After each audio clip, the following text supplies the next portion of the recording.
Good afternoon, ladies and gentlemen. It is an honor to welcome you to the first episode of the Belgium Rugby Club on the BeNeCup Rugby channel.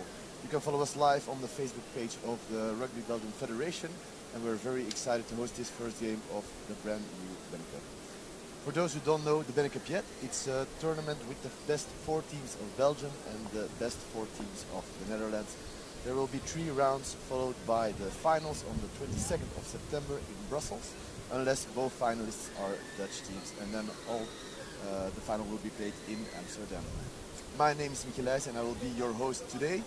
Joining me in the commentary box is Olivier Welles. Olivier is board member of Rugby Belgium and was part of the team who gave birth to this BeNeCup. Welcome, Olivier.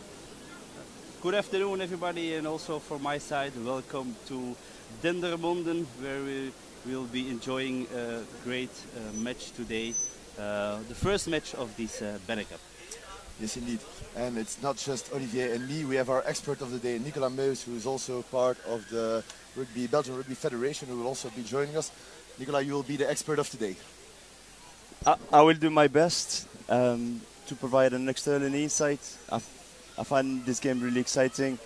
Looking forward to the kickoff of this game, and I hope everyone is going to enjoy it fully as we expected. I'm sure they will. And so the sun is here, the people are in the stands, and during the next 2 hours you can expect a lot of rugby. We'll talk a bit about the 2 teams, we'll talk about the BeNeCup, and after the game we'll show an exclusive interview with Nicolas Meus that we did this week. Olivier. Yes, Michiel. Let's talk about the BeNeCup. BeNeCup, indeed. I think it's a great start for this BeNeCup edition. It's been some months that we've been talking and working on this concept, and we are very happy that today we can really have the official kickoff of this tournament. And can you tell the viewers where the idea came from? And I think I looked on my left side. You cannot see it, viewers, but Nicolas Meus was also part of it when our technical directors of Belgium, and I mean from Rugby Vlaanderen and also League Francophone and also for the Rugby Federation, joined a meeting from Rugby Europe in Prague early November, and there they met their Dutch colleagues, and after a few minutes it was very clear that they had both the same intentions to higher up the level of the game in the home competition. So that's where it started. Okay, and if I'm not mistaken, so we now have the BeNeCup. In the past we had the ING Cup and the Noordzee Cup. What's different now? The big difference, and maybe we talk about a little later, because we see now all the both teams entering the pitch. But wait, let me continue. What's the big difference between the ING and the Noordzee Cup? The great difference is that we consulted all the clubs at the early start. The former editions of the Noordzee Cup or ING Cup failed a little bit because it was top-down, and now we have all the clubs on board who are really embracing this new concept. Okay. We'll continue in one moment. So we see the team that entered on the pitch. So we're live following Dendermonde against Diok, which is only one of the 4 games that will be played today in the BeNeCup. The other 3 games are Rock against Umonumu, and then we have Hilversum playing against Soigny. FC Troyes, who is the champion of the Dutch competition of last season, will play against La Hulpe. And so we will be following live Dendermonde, the champion of last season, against Diok, who finished the competition last year on the 3rd place. And I think we're already ready for kickoff, Olivier. If my watch is correct, and normally it is, then I think we are. And I'm looking at the referee. He's making the signs to his both assistants, and they give a sign that everybody's ready for the kickoff. And people, viewers, everybody, let's enjoy this great afternoon of high-level rugby. And there we go.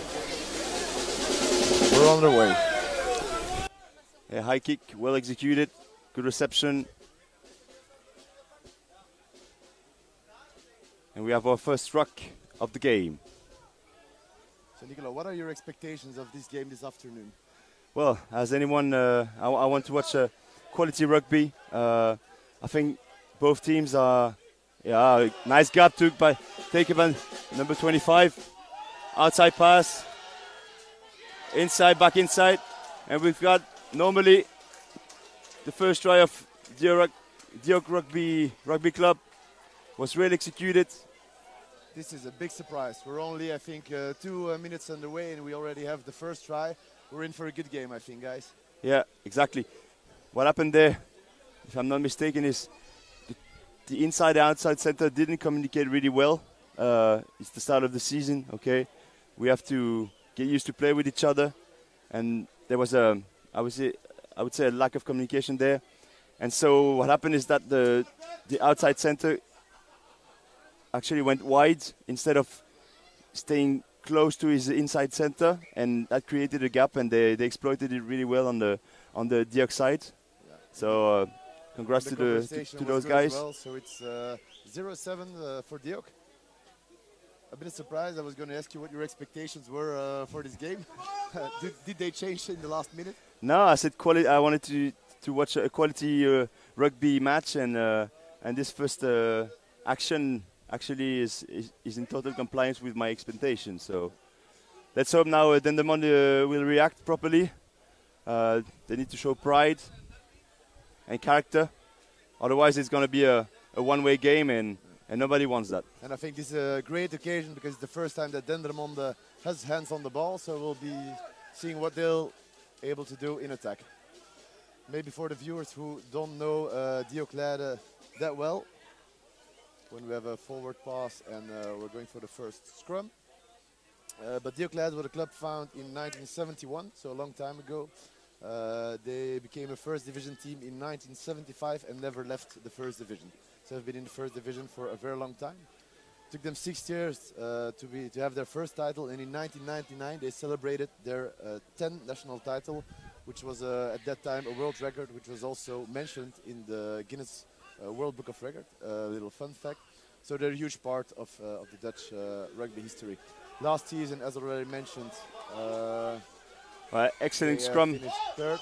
The ref assessed that the left prop of Dendermonde is pushing is not pushing straight. That's why the Diok team gets a penalty. Yeah. They will go for the line out. Yeah.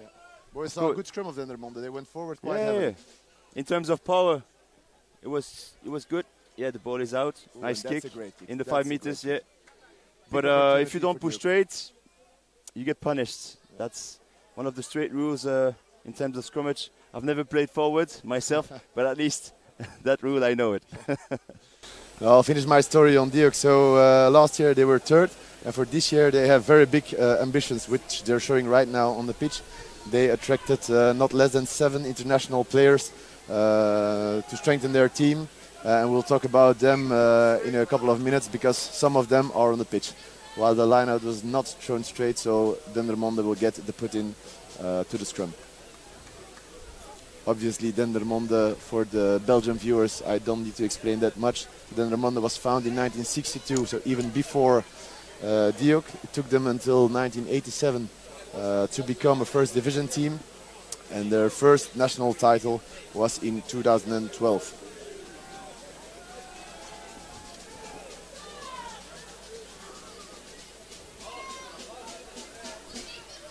And there we see a good clearance kick just outside of the 22. And so, as most of the viewers know, Dendermonde dominated last season's competition.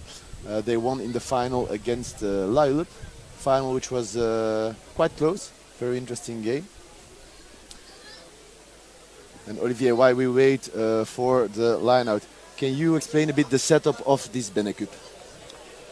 Yeah, of course, Michiel. The setup for this competition is as follows. We had a drawing in Antwerp in the month of June, where we pointed out two groups. We had one group with the champion of the Netherlands, het Gooi, and one group with the champion of Belgium, Dendermonde. And then we draw the other teams to join that group, and we can now say that we have two groups. Group A, where we have het Gooi as the header, and then La Hulp, Hilversum, and Soigny are joining them. In the other group, we have Dendermonde as header, and Diok, Rock, and Umumunu are also in the same group.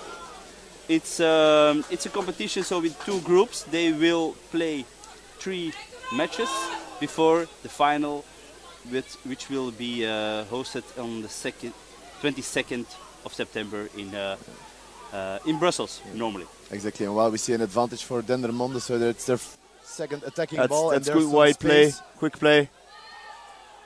The tap tackle.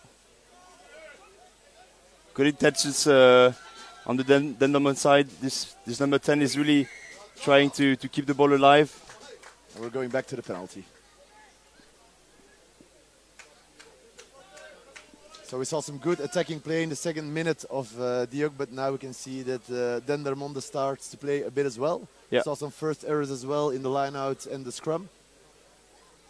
Exactly. As you could see there in the previous move, this number 10 is trying to concentrate some players outside of the ruck. Okay, doing a dummy pass as you call it, with his number 12. So 10 and 12 stay in position, and then he is allowed to play wide, and number 13 is only there with the outside winger to defend on 3 men. So that was well executed. Unfortunately, the pass didn't arrive at destination as expected, but we are at the very start of the season. Players have been preparing this competition, and the domestic league for the last month and a half maybe. It's normal that the connections are not natural yet, but hopefully that will evolve along the game. Yeah, now we have a nice attacking opportunity in midfield.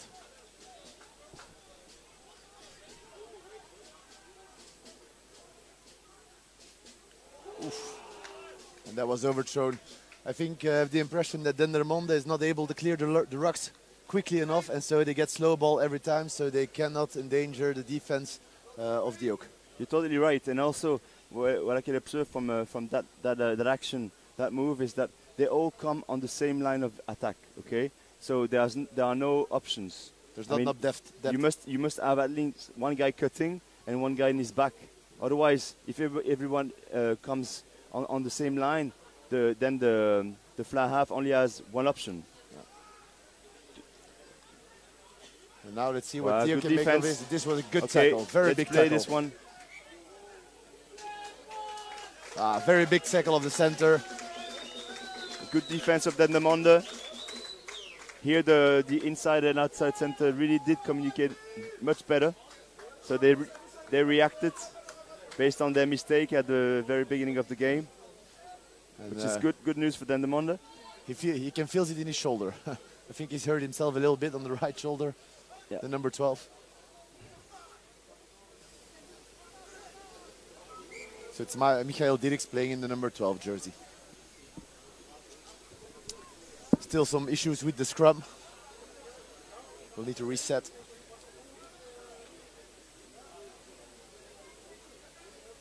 Yeah, I think the field referee is really in control of the game. Yeah. I see the players really respectful so far, so let's keep that way. Yeah, and another big scrum of Dendermonde. Very stable, very stable. Paraki taking the ball. Okay. On a break. Good covering defense from the 10 of Diok.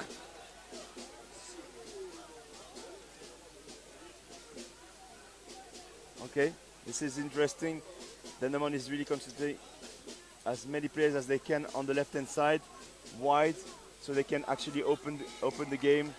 That's they'll get the penalty. Contra ruck, excellent contest by Diok, and then Dendermonde gets punished because of talking.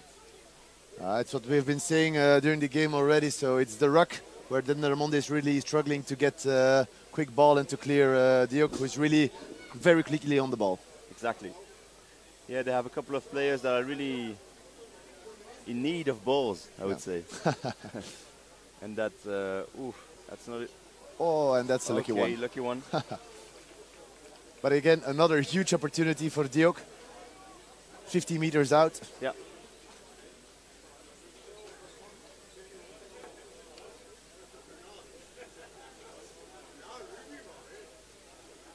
So after 11 minutes in the game, it's Diok controlling and leading with 7-0.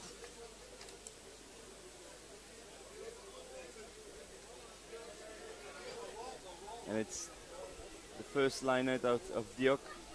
One line out for each team. You can see that both teams are really in place. Wow, good contest of the. Okay, Dendermonde gets the ball back. Good contest there. The line was fine, but then the greeners, I would say, really reacted well. Shall we call them the blues and the greens? And the greens, yeah. Good idea, Nico. Just to make it easier.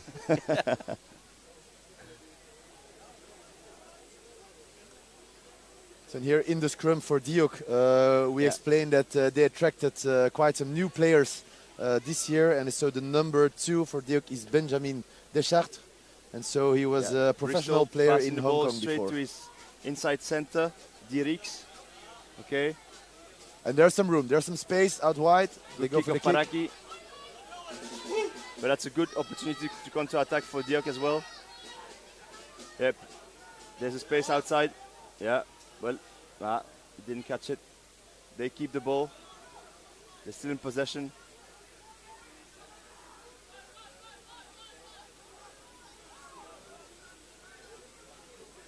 Yeah, so here you see the difference. The ball comes out very quickly in the ruck. Exactly.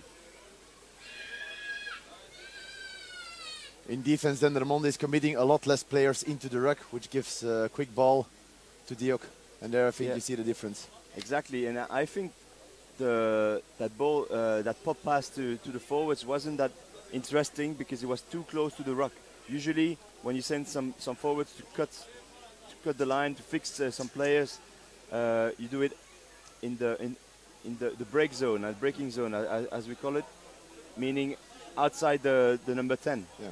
And because Dendermonde didn't really react in the ruck, they could exploit the ball and come back on the blind side and getting dangerous.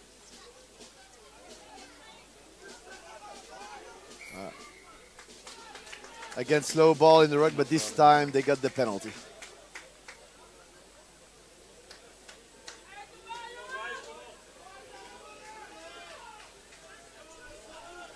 Yeah, Michiel, you talked about the ambitions of Diok this year in the national competition to become champion again, but I think they proved that they are heading there. The level of execution today is quite high. I think also Dendermonde is a little bit surprised the way they played today. What do you think? Yeah, exactly. I think so. We're 50 minutes in the game now. For the moment, Dendermonde has not been dangerous yet. They're starting to getting a little bit of control back, but I think if they don't sort out the quick ball in the ruck, they will struggle during the whole game. Oh, great catch. Great this is a good opportunity. Nice small. This is a good opportunity. They're going forward. And now the crowd gets behind them as well. Yes, yes. This is what we're coming for to the pitch. They're still going forward. They continue. Yeah, get it out now. Up. Yeah, good call of number 12, Diok. Yeah, good defense. Excellent pass of the fly half. And again, the pressure on the ruck from Diok is very good. They're suffering a lot from that zone. And they get the penalty. Yeah. It's a pity because it's a great opportunity now to get the penalty, and so we'll be back in midfield. Yeah, second or third time that Dendermonde gets penalized in the ruck. Either Diok steals the ball, and do a counter rock, or Dendermonde gets penalized, they're really suffering. I think it's a really great start of the game. A lot of people here next to us, they're really enjoying this performance. That it's really going both ways. They're a little bit searching for their game now in the beginning of the match. Well, it's a great start of the game and a great start of the BeNeCup, I would say. That's right. The BeNeCup was a little bit created for this, and let's hope that we see much more of these attractive starts. He should have kicked there. I lost the ball. See, they get the ball back. It was a 1 against 3. I think it wasn't the right choice by Dont over there to really try to attack the line. He was alone. He had 3 defenders in front of him, a wall, a chip and chase or a cross kick would have been better. But it's fine. Let's move on. So Olivier, we said good start of the BeNeCup. You as part of the Belgian Federation, what are the expectations for the BeNeCup? I think this year it's a great start to see how the competition, also the collaboration between the Belgium Rugby Federation and the Dutch Rugby Federation is going.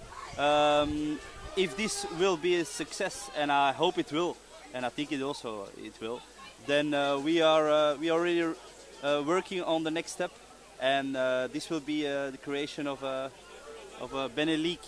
But maybe we talk about this one a little good bit catch later. of number 10. That was a hard tackle, but they get the advantage. Yeah, indeed. Yeah. High tackle. Third time that the Diok gets penalized. That will offer a good opportunity for Dendermonde to get a line out. High tackle on the number 10, Zaman Arnaud. Depending on the... No, he will take the line out.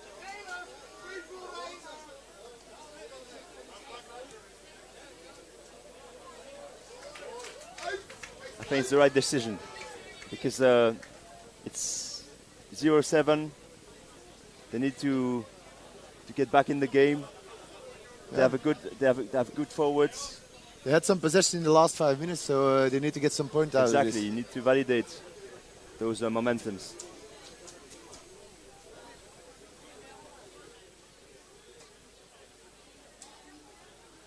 Yeah, good Nice catch. catch. I don't know if you know this, but it's the 3rd time that they're throwing to the number 5. That may go to try. And now they need to go right. They need to go right. This will Getting there. Try. That should score now. And it's a try. Great shot of Dendermonde. Yeah, well worked try. It's the 2nd time that they threw to the number 5, but this time they got some traction on the maul. Yeah, they remained patient. Yeah. They actually realized they weren't that dangerous with their backs, so they exploited this opportunity to really use their strengths with their forwards. I think it was a try from the number 2, Seb de Bakker. Yeah. Now a more difficult conversion. Number 3, I think. Number 3, sorry. Number three. Yeah, Seb hasn't ever played hooker. He could be a hooker. He could be a hooker. Don't say that to him. Now, Seb is a great guy, by the way. I had the pleasure to play with him during 8 years for the national squad, and he's a great player because he's a good player and a good guy. And glad for him to have him score this first try for Dendermonde.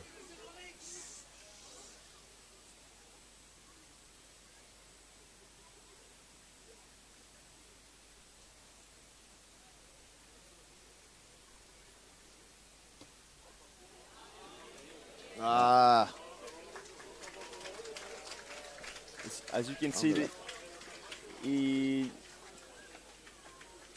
Bristol hit the ball a bit from right to left. The quality of his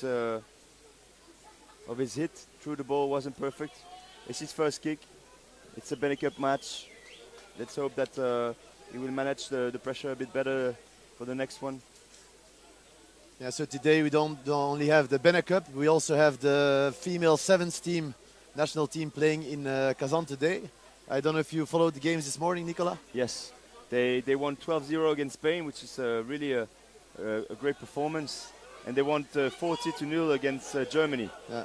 They were playing their last game against France. Did you check the score? No, maybe? Olivier checked the score, but he's afraid we don't have good news. Good news or not good news? It's we lost with only 3 points against France. So we must say it's also a good performance of our ladies in Kazan.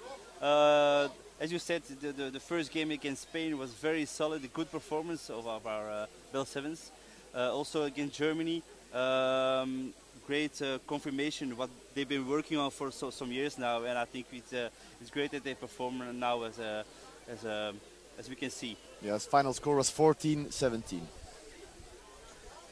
Yeah, to give a bit of context, of perspective, the objective of our girls, of our Bell Sevens, is to be in the top 6 of the GPS. They did achieve it in the first GPS in Marcoussis in France. I think it was in June or early July, and now they have the next step and the last step of GPS. And if they do reach this top 6, this will open really big opportunities for our women to be better supported. Finally speaking, okay. I think it will show to our top sport instances on the French-speaking side and on the Flemish side that they deserve to be better supported. Yeah, well, we see another penalty for Diok. Not a great kick, but still again possession for Diok because Dendermonde did not roll away quickly enough.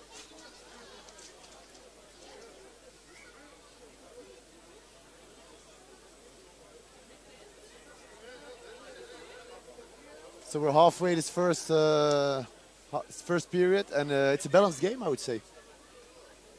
Yeah, totally. We had first a momentum for Diok that really scored a nice try during the first 2 minutes. But then Dendermonde really remained patient. They built up the first try. It took them 15 minutes or so, but they remained patient, and that proves some kind of maturity from the guys. So congrats to them. And now we are in a period where both teams are watching each other, huh? Yeah. Like chien de faïence, as we say in French. But the testing period is over. Yeah. For the rest of the game, the one to watch is number 13 of Diok. His name is Oliva Sialau. He's an Australian, and he's a very young guy. And in Australia, in the competition, he won the Victorian Rugby Union Colts Player of the Year award. So he might be a talented guy. Very exotic hair as well. And that's one of the 7 players they attracted to get it on a high level? Exactly. There's 4 of the 7 in the selection today, but 2 of them are on the bench. While we see another line out not going straight. With the hooker trying to drop goal.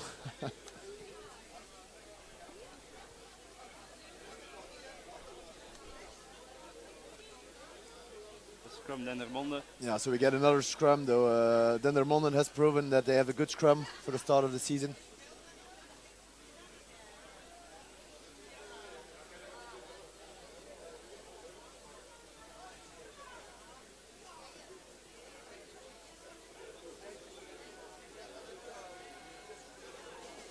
For those joining us, it's a nice game we're watching today. It's 5-7, 1 try on each side. Wow, Diok started pretty well the match, scored straight away, and then Dendermonde took 10 to 15 minutes to get back in the game and score with their forwards.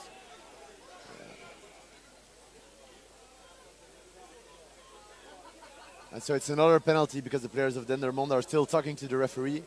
But again, we saw an easy loss of the ball again in the ruck. Yeah. And they get penalized for talking right in front of the post. So this might be a good opportunity for 3 points. I think that and they're going for the post. The Dendermonde players already know what they're going to work on next Tuesday at their training session. Yeah.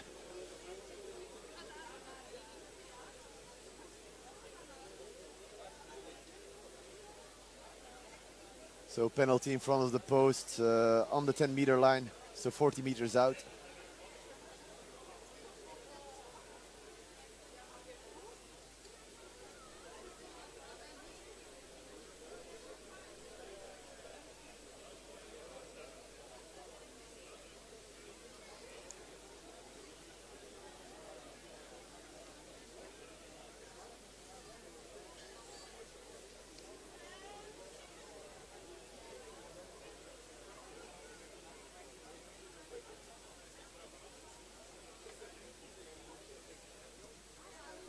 And the kick is good, but slightly to the left. Yeah. That must be in, huh? In these kind of games, you can't actually lose those points. Yeah, the rugby is it's quite simple, huh? It's you need to limit the points you actually that the other teams scores when you have your low moments into the game, and when you have your momentums, you must score. So there, even if the momentum wasn't that clear, they had a good opportunity. Diok had a good opportunity to score those 3 points. And not the best of the restarts. Yeah, good counter-attack there. When there we have an Dendermonde gets the opportunity, ball back. they just hang on in the tackle. And again in the rucks. Again the rucks. They're pretty fast at the rucks. This is the big difference. If you see the biggest difference between two games is the fastness of getting into the rucks. Yeah, and I would say that Dendermonde is not committing enough players to the breakdown to get quick clear ball. Yeah, this number 6 on the Diok side, De Ruiger is doing quite a nice job. He's always the man that is there digging into the ruck. You need diggers in life, isn't it, Michiel? Sorry? You need diggers in You life. need diggers, especially when you're number 6 or 7. That's it. Yeah, because you play yourself as number 8, right? I'm a number 10, but the first 10 years of my career I used to play number 8. And then I was not heavy enough anymore. So then they said you can go to the back line. Oh, and they're a good break. Great work of Nick. Strong run of the captain of Dendermonde. Exactly. We haven't talked about the captains yet. Nick Korting, this guy's, just to give a bit of personal background, he's from New Zealand. Came here, let's say, 6, 7 years ago. He got seduced by a Flemish girl, and we have the pleasure to still have him here in the National League, in the Domestic League. Today playing the BeNeCup and leading his club. He's really a charismatic captain, a nice guy, a man of values, and really humble. So it's always a pleasure to face him on the pitch or to see him playing like today. On the other side, we have Diok's captain. As far as I got informed, it's guy is Koenen. He's number 15. So he's leading his team today from the back line, from behind. Not an easy job, because you see all the weaknesses of your team. So you want to communicate on everything, and you have somehow to choose your battles. For the moment, they haven't needed him that much because they're quite disciplined. Yeah, that's right. Diok. And again, they're going long, but this time it doesn't work out. So it's an opportunity missed because last time they scored from a line out from the same distance. Yeah, it's the first line out that Dendermonde loses on its own line out. And within the 22, with an opportunity to score, but considering the quality of their forwards, so too bad. They'll get another opportunity, but from a bit further. If they can work this out with a maul, that would be impressive. Let's say they're ambitious, huh? Yeah, they didn't want to score on 50 meters. Too easy. Too easy.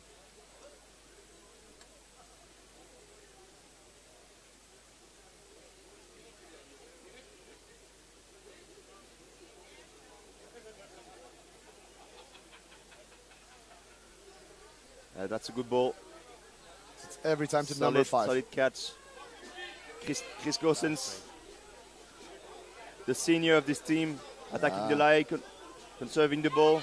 Good work of Dierks, inside center. Good conservation. Now there's something to do here. Yeah. Yeah, good physical contest. We finally see some good combinations. That's too bad. The captain of Dendermonde who tackled the referee. It's quite easy. It's the number 14, I think, who got the ball, went over the gain line. Then the defense was on the back foot, and they had some space to create something. So that's what they should be doing during the game. Yeah. They had the advantage, but I think the ref called advantage over. This is why they don't get the ball back. Yeah, it was an easy play, but well executed. Yeah. And rugby is about doing simple things, but doing them right. And I think they really managed to do it. So good, great analysis on your side. I agree, man.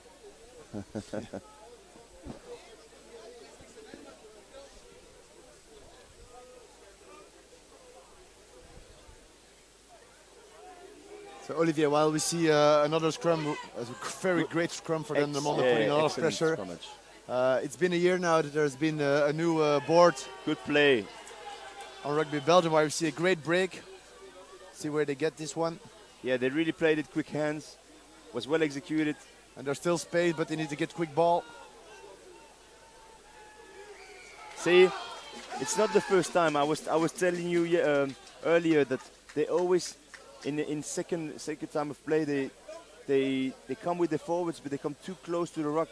So it's really easy for the Dendermonde forward to be there in place, just because it's not creating any uncertainty. Yeah, they're running into too much traffic instead of trying to find the space. Exactly. They should come a bit from wider to the inside, and so they could attack the outside shoulder of the number 10, and that would be much more difficult for Dendermonde to defend. So, and here we know what they're going to do, I think. I think bolted number 5 and driving Mol to go to score a try. Yeah. 10 or 15 minutes ago we had it on the right side of the pitch. I think they will try to do the same thing on the left side. Yeah. Let's see if they succeed. So we get the number 5. Nice catch. And there you go. That would be great timing. So we're 7 minutes left in the first half.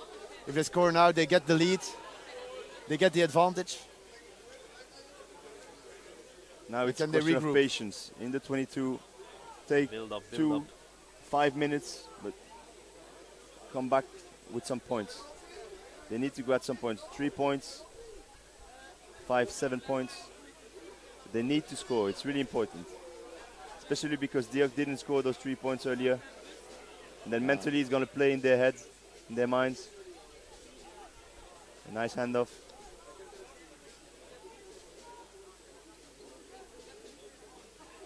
It's also great defensively work of Diok right now. It's a static game, but it's thanks to the defense of Diok. He's really pushing forward. Counter-attack again. And we go back to the penalty. So do they go for the points or do they go for a driving Mol again? What's your opinion, Michiel? I would go for the Mol. Perfect timing. And there's still enough time in the game to... Scrum. Go for the scrum. Yeah, they should. They have having good scrums up to now. That's right. They're dominating the forwards. Put some pressure on.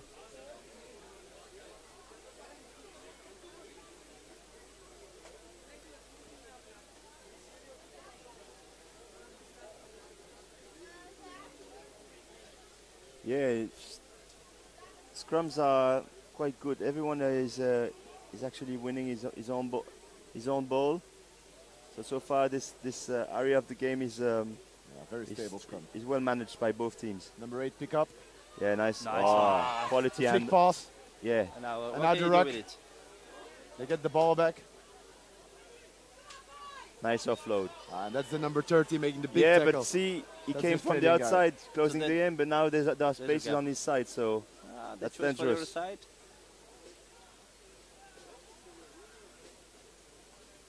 It's very slow every time. A bit space well and then done. the number well 10. done, well done. Excellent. Excellent work of Paraki. I don't know where. Do you know where Paraki comes from? It's a new face. He wasn't there last year, so. Anyway, it was a good decision to go for the scrum. Yeah, definitely. But this number 10, this fly half of Dendermonde, he's Even though he has good steps. He does always attract at least 1 or 2 players on him. Sometimes it gives him the opportunity to play in the back of the defense with an offload or to play even in front of it. But sometimes the gates opens up because CT he passes the ball quite a lot with quick hands. At some point, the opponents anticipate the idea that he passes the ball, and that creates the gap, and he takes it. So proper play. I think he's really stepping up in the game, Paraki, because in the beginning he was a little bit looking and searching how would we play, and now you can see he's feeling better, and he's really leading his team to the next step. It's his first ever official game for Dendermonde, so as far as I'm concerned. Yeah. I think also. So yeah. Johnny Bristol getting the second conversion attempt.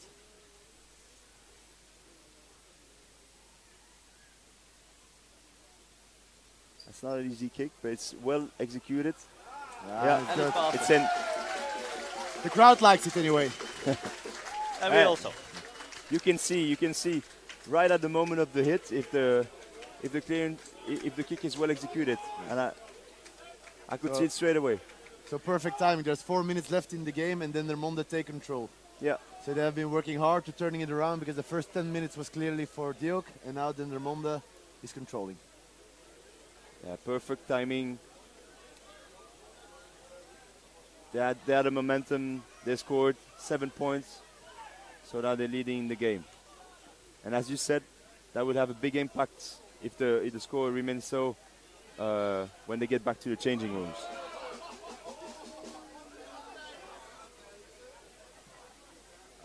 Not the best clearance kick. No. But good defense. Good pressure there. Nick is covering the blind side.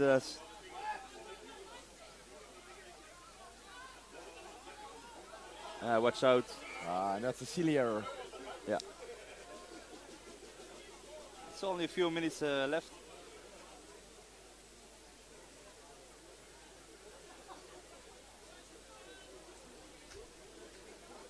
Scrum from Diok. So I think the players from Diok wanted the penalty, but they get the scrum.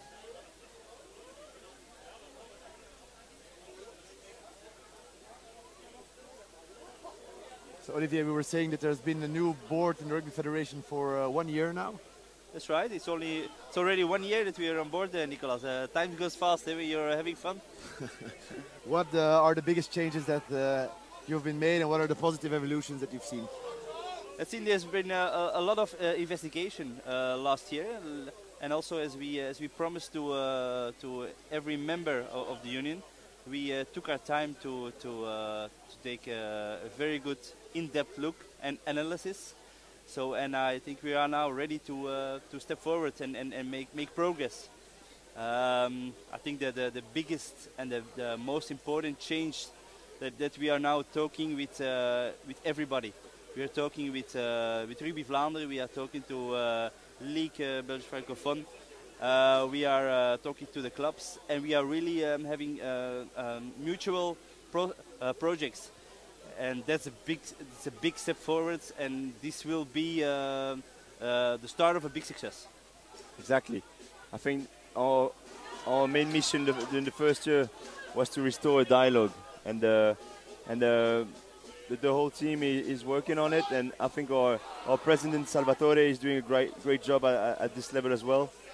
He's a man of experience, and he does federate around him, and that may be a first step, first achievement, and we can be proud of it. Proud of how the guys of both leagues are committed and giving us a hand to put nice projects in place, such as the BeNeCup. And I think the rugby community feels it. I mean, there's excitement around the Bell 7, there's excitement around these kind of tournaments. Exactly. But it's really thanks to the people from both leagues and also from the clubs to open up. That was to a work with really, us really together. wrong choice of the player. There was a 2 against 1. Yeah, It was some room. easy. But he only had to play it, and then it could have been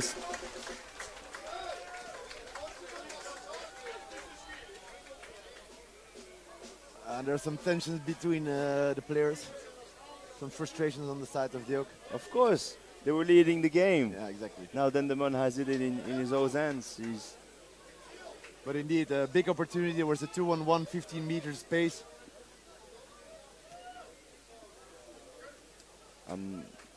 Very nice kick. Very nice kick. 50, 60 meter kick.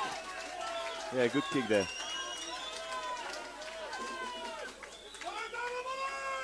In general, it has been a very fair game from both sides. I've seen. Yeah, we're talking a lot about the technical side of the game, but I think the non-technical side of the game must also be underlined. You can see that the forwards of Dendermonde are communicating constantly. Every time they have a decision to make, they make it together. And Nick Cording is really federating the players, his pack, and they're all, I would say, stakeholders to any decision taken. So this time the lineup went long again, but to the number move. 4. And there's Yeah, a he 2-on-1, managed big to- opportunity. That's a good Oh, move. well, Well done by Chris. Good inside pass. Oof. Okay. and we're at halftime. So good first half time. Dendermonde leading 12-7. We've seen a good game controlled by Diok in the first 10 minutes. Dendermonde struggling mainly in the rucks, but then we saw a real change in the game. Dendermonde took over, and now they're leading 12-7. Yeah. I think we can now underline I would say the main weakness of each team as the main strength. In terms of weaknesses, you were totally right. Dendermonde is losing a lot of balls within the rucks. On the Diok side, I think it's more the zone in which they're actually attacking with their forwards. They attacking too close to the ruck, which is not causing any problems for Dendermonde, and so it gives them opportunity to counter ruck and get balls back in their hands. In terms of strengths, I think that the Diok has a really good back line. They do play well with quick hands. So every time they manage to have clear balls and to have their 9 to play it wide, it was dangerous for Dendermonde. So yes. And I think Dendermonde managed to get back into the game thanks to the set play. Scrums and lineouts are very good. Yeah. In the scrum they dominate. They scored their second try of the scrum. And then in the lineout, always going long. I think they only missed 1. But it's a powerful weapon. If you can win your set play, every mistake you can punish the opposite team. Yeah, and in the scrummage, they even causing problems to Diok on their own balls, as you could see. Yeah, So far, they managed to get the ball out on their side, but let's say in the second half, with I would say the players getting tired. Let's see how this game is going to turn. But this game is passionate, I think. What do you think the message from the coach will be of Dendermonde during halftime? Well, at halftime, you have little time to discuss, to give feedback to your players. So, what do you think? What do you do usually? You put focus on something, on maybe 2 or 3 things that can be improved. Okay. You also, so I think they will definitely talk about the ruck, and say to Dendermonde players to maybe put 1 more player in to clear those balls, instead of risking to lose those balls every time they gain they go beyond the gain line. And on the other side, maybe defend a bit more with their backs, a bit more in control, because the thing is now, since they're rushing, the 12 and 13 are rushing sometimes, then Diok only has to play wide, and then they can't actually defend together, and with the line out as last defender, because some people forget that, but the limits of the pitch itself are a defender, and so they need to control a bit more than rushing, I think. Exactly. So It's we'll my see, opinion. Huh? but I'm I not think you're coach, right, but and we'll see if they'll follow your advice and if they can correct their little mistakes. So we're going out now for a small break, but we'll be back after the break for the second half of the game. Beautiful. Can't wait. And so welcome back, ladies and gentlemen, for this second half. We're underway again. Dendermonde against Diok. Score after halftime is 12 for Dendermonde, leading after 2 tries, 2 beautifully worked tries. Diok made the first try after only 2 minutes in the game. They dominated the first 10 minutes, but then after 10 minutes, Dendermonde took over. Isn't that right, Nicolas? Yeah, good analysis. That halftime break was really short. Oof, that wasn't the right choice. I think the ball was more interesting to play in the back of this good outside center. And so during halftime, we said that Dendermonde especially need to work on the ruck area where they lost quite some balls. They got a lot of penalty against them because they hang on to the ball and they were not committing enough players to the ruck. So we'll see if they worked on that. Yeah, good quick hands by Diok. Thing is, every time that number 13 is getting the ball now, that Sialau. Thing is, he's attacking the line and he has 1 or 2 players already there waiting for him. Yeah. I think that's something that changed. It might be one of the feedbacks that the coaches have given to the players of Dendermonde, is that they need to close the outside, yeah. And wait for that 13 to get the ball, then to rush on him. Yeah. And I think it's causing a lot of problems to Diok so far, right now. And I think they these first minutes. I think they also listened to you during halftime for the ruck area, because they just got a penalty by defending very well on the ruck. It's again 40-meter out.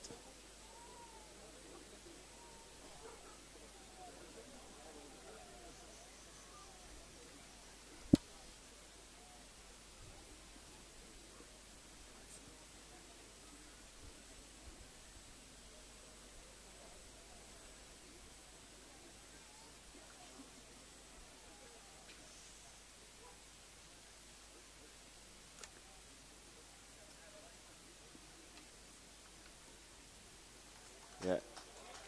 Good kick there. Very good kick. Very good kick. Really important. 15-7. Perfect side by Dendermonde. Diok had the ball, but they did really manage to control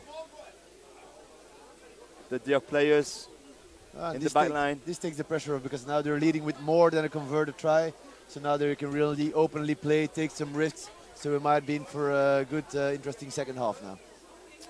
Yeah, totally agree. Good take. Yeah, good catch. Perfect take from the kickoff, and now Dendermonde can attack again. Yeah, up and under. Kick in the box. Good chase. Good chase, but good reception as well. Ooh, that's a long pass. That's a risky one, but well executed. Cutting back on the inside.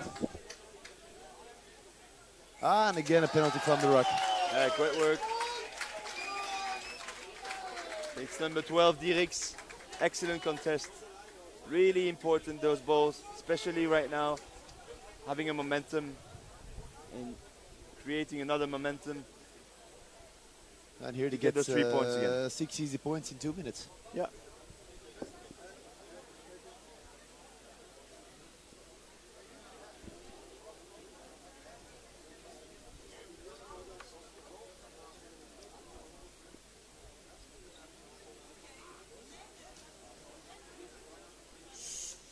He's in confidence.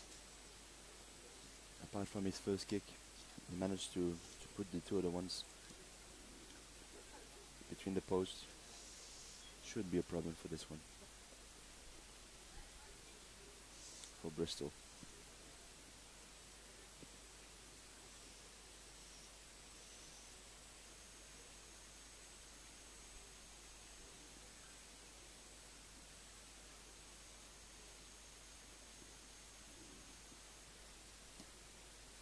Yeah, good posture then. Great kick. Yeah, It's kick in. is good again. So Dendermonde came out of the dressing rooms quite firing, focused on the ruck, which they managed quite well. So 2 penalties from stealing a ball in the ruck. Diok led and not releasing the ball. 2 penalties in front of the post, which is 6 free points, and suddenly they're leading 18-7. Yeah, I wouldn't be surprised that the coach actually reminded the players that they're playing at home. I mean, it's their own pitch, you know. The public is there, the crowd is there. There are big expectations from Belgium, the Belgian rugby for Dendermonde to compete. And a and big perform. run, a big run from the excellent number. breakthrough by number 8 of Diok. Well, And this should be a try. amazing reactions by the guy of Diok. Covering tackle, great covering tackle. Yeah, amazing. Well, what a big run from the number 8. But that may be in. And that's a try. Yeah, that's it's a a try. See, That was an incredible run. I think 30-40 meters of the big number 8. Not losing the overview, giving the pass to the left. Good covering tackle from the number 10 of Dendermonde, but then in the end, in all the chaos, they managed to score the try. And so you can see, in a few minutes, the game can suddenly turn. We thought it was Dendermonde was taking over, controlling the second half, but 50 seconds later, it's try on the other side. So we have a very exciting game. exactly. If I can tell a little anecdote. Yes, you can, Nicola. Yes, you can. Thanks. That's why we invited you. I feel blessed, guys. Thanks. When I had the pleasure to play for Belgium, Richard McIntosh, the previous coach, always used to say, when we score a try, we need to validate it. Validate means you can score 5 points, you can score 7 points. If you lose the first ball, and if you give the opponent team the opportunity to have a momentum right afterwards, it means you haven't fully scored a try. Yeah. You know what I mean? So a try must be scored from the moment it's in goal until the moment you get the ball back again or you put the other team under pressure. And that's something that Dendermonde really lacked doing right now, because they have a momentum. They scored 6 points, and right after that they thought, okay, the game is ours. But no, Diok quickly reacted with pride and character. So Yeah, you're exactly right, because and another good catch and a Wow. good play from Fort. You're exactly right, Nicola, because they were leading with 11 points, so that's even more than a converted try and a penalty, so that's a comfortable and see now, score, and then they score 5 points and it's only 6 points. And now Diok believes again in the game, and that's where you can see another great excellent break. play. And it's there was a 2 against 1 there. And they get the penalty advantage. Yeah. Yeah, well played for by the the game. number 9. 2 tries, 2 minutes. Beautiful. Good vision of the 9 to play quickly. Good follow by the winger, and they score on the left side of the pitch. 2 tries in 2 minutes. Great reaction of Diok lad, and after the 2 penalties in the beginning of the second half. Yeah, beautiful try. A bit of magic, and this number 9, he's called Garcia. I don't know if he has Spanish or Hispanic blood, but at least he's dancing on the pitch, Yeah, exactly.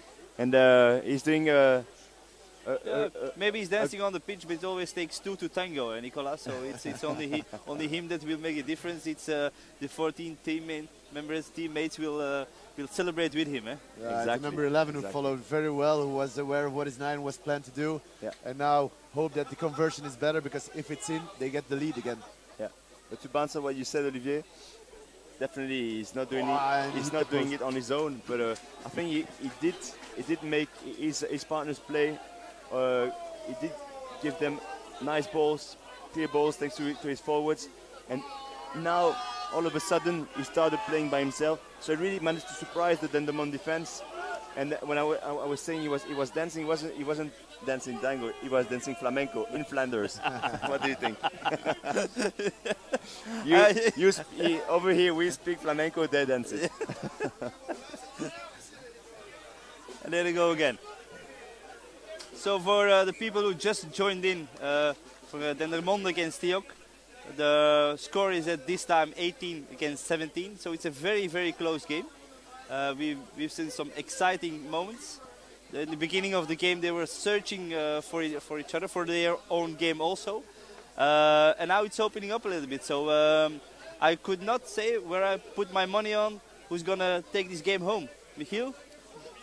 It's going to be a close game. I think Dendermonde is still in control. They got surprised by the 2 quick tries. However, Diok missed 2 conversions and they left 4 points on the pitch. And otherwise they would be leading. Now they're still trailing. And I think in the next 10 minutes, if Dendermonde can answer and score points, I think they'll take this game home. However, I think Diok has been very strong in creating opportunities out of nothing. We saw it in the first half in a try after 2 minutes where out of nothing they made a break and they finished the try, and that's what they did with the second and the third try as well. Second try, great run from the number 8, and the third try, quick thinking of the number 9. While we see control in the scrum again of Dendermonde, but poorly executed. And now it's a foot race. A bit of panic on the Dendermonde side. Yeah, good covering tackle by number 10. And now there's space on the right side.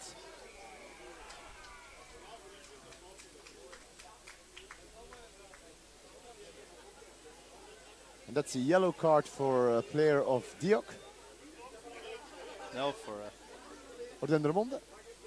It's Dendermonde, yeah. so probably for David slowing Duns. the ball down. Number 11. Yeah, again, great break, putting the defenders under pressure, big chaos, and then he pulled the handle, made a professional fall to protect his team. Unfortunately, it was right under the nose of the referee. He saw it, and I think the yellow card is correct. I think it's the right call from the referee. We all like attractive and fast rugby, so we shouldn't be slow the ball down. Can I change my opinion, Olivier, of what I said 1 minute ago? Yeah, so the next 10 minutes will be very important for Dendermonde, because now 1 man down, they're going for the points. If they get it in, they might take the lead, and then it will be a big 10 minutes because they will be under pressure. Luckily, they still have the forwards, so for the moment it's Dendermonde's forwards who are winning the game for them. So they're still 8, but this might be a big 10 minutes.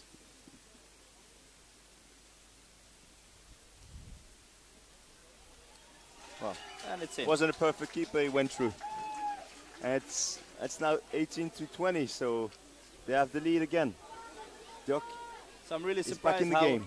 if Dendermonde can find an answer to this this very aggressive 20 minutes of Diok.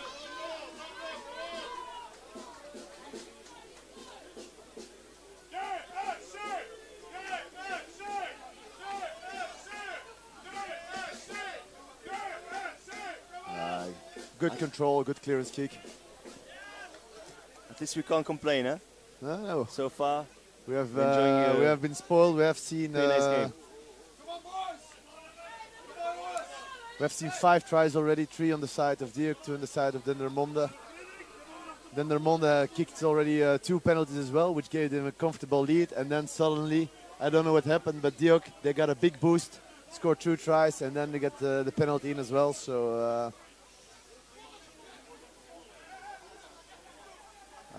that's not straight. good call from the referee. Too bad. You don't have to waste those balls that are so important, especially when your opponent is taking the lead and then he's back in the game. Those balls are really precious. Yeah, and it's like you've been saying, Nicola, I think Dendermonde is playing a good game, but they lose silly balls. And when they score, they lose the ball again. Here again, kick-off, big opportunity because Diok kicks the ball straight in the touch on the midfield. And instead of winning the ball and creating opportunities, they lose the ball. Exactly. And I think there's a sentence I really like, a quote I really like, is that there's only one reality, and it's the pitch. So you can practice as long as you want, as much as you want, within your line out, in your scrummage and so on. When you are involved in such kind of game, high performance game with quality opponents, well, then you see the real result of your work. Yeah. And I think they need to play more and more, to have time to align and really connect naturally in the line-out, in the scrummage, in the back line, which they are already doing quite right, huh? But there's place for improvement. Yeah, and again, you can see they're so strong in the ruck. The ball is always perfectly presented for the number 9. Well, and here another break. And a great excellent. pass. What a combination. This Excellent should be a play. try. And it is. Again, the number 11. Great combination. You saw it. 2, 3 very quick rucks. Quick ball from the number 9. Good break from the number 13. Good hands because we saw some very nice combinations. And good finish from the number 11. And now Dendermonde is really in trouble. Yeah, exactly. And that number 9 keep dancing. So what he did, he yeah, I like it. Huh? I'll keep that one. I'll keep using it again and again. So he keeps dancing flamenco. I'm sure you're on the right show.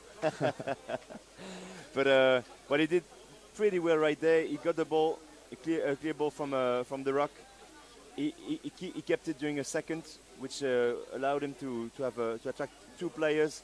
Then he raised the ball, and then the number 13 did the rest of the work, winning his one-on-one, 1 against 1, sorry, and then keeping the ball alive with a nice offload. And yes, and I think Diok really read the game. They are with 15 against 14 players. There will be some overlap, and they did found it at the wing side. Our number 11 from Dendermonde is still waiting and sitting on the sin bin, and they knew that this could happen, and they evaluated with a try. Yeah, and I think what's different versus the first half is that the number 13 was used as to crash the line, to break the line in the first half, and now the Dendermonde defense is really counting on him going into contact, and now just before contact he gives the ball and creates so much space on the open side. Yeah. Hey, but the game is not over, guys. It's, yeah, 18-25. Dendermonde is playing their first official game this season. They play at home, so I don't think they will just... Oh, and there's the big opportunity. Ollie, you felt it, man. And here we are. Excellent deception by Paraki. He read the game pretty well. See, when you play wide, you play an open game. It does create cause problems to your opponent, but there it wasn't done at the right time. The ball wasn't clear. They weren't really in place, and this breaks the momentum of Diok because they were getting a lot of confidence, scoring 3 tries on a very short timing, passing the ball around, being confident in the rucks, going forward, and then silly pass. The number 10 read it very well, good interception, and try in front of the post. So I think this conversion should go in, and so it's all level again. And often we say in rugby, the game is won in the last 20 minutes. I think this will be the case. Yeah. Coming back on the role of number 10, this Solomona Paraki. He's playing a pretty crucial role in this game. On every set play, which was important for Dendermonde, he was involved. So very good game for him until now. And the lucky shot, because scoring a try when you're 1 man down is not easy. Good pressure in defense, and now scores the level again. So I think Dendermonde will try to hold on this score until they're 15 again, and then they'll put on the back burners and try to win this game. Yeah, just a little insight about the kickers. Garcia on the Dendermonde side is doing quite a good job. He has 80% of conversion so far. But on the other side, the kicker from Diok. Oh, and again play. a big run from the number 8. Yeah. This is unbelievable. It's another big run from the number 8. What did I tell you guys earlier? Every time you score points, you need to validate those points. It's the second time that Dendermonde scores 3 points and thinks that, okay, they're back in the game, or they're having the game Nicolas, in their hands. is it okay if I write it down and I put it as my catchphrase for this week? Validate the points you gain. Okay, that'd be relevant. No, but you're totally right. The Dendermonde was coming back, and they had a great opportunity to score, and suddenly, 15 seconds later, they one try This is individual errors. I mean, it's a missed tackle on the number 8. It's the second time. The third try they scored exactly the same way. Good overview of the number 8, and then good follow through of Diok, and an easy try. An easy try out of nothing. I totally agree with you. It's an individual mistake, but it's a lack of common focus. So that's where the leaders need to talk and need to actually react in order to bring that focus back into the game. If I were the Nick Cording right now, I would have said it earlier. Guys, every time we score, we need to keep the ball in our hands or in control if they have it during the 5 next minutes. Because otherwise, mentally, it's really complicated to manage because they're not scoring tries. See? I mean, Diok already scored 5 tries, only 3 for Dendermonde. Yeah, exactly. You've been Mentally, talking about the the efficiency of the kickers. And a great catch of the number 5 of Diok. We've been talking about the efficiency of the kickers, which is quite okay for Dendermonde. However, on the other side, they already missed 4 conversions. Yeah. So this is why Dendermonde is still in the game. Otherwise, it's 8 points on top, and then Dendermonde at this point would be in real trouble. Yeah, good defense there. But for the spectators, and especially the neutral spectators, it's great to see. It's a great game of rugby.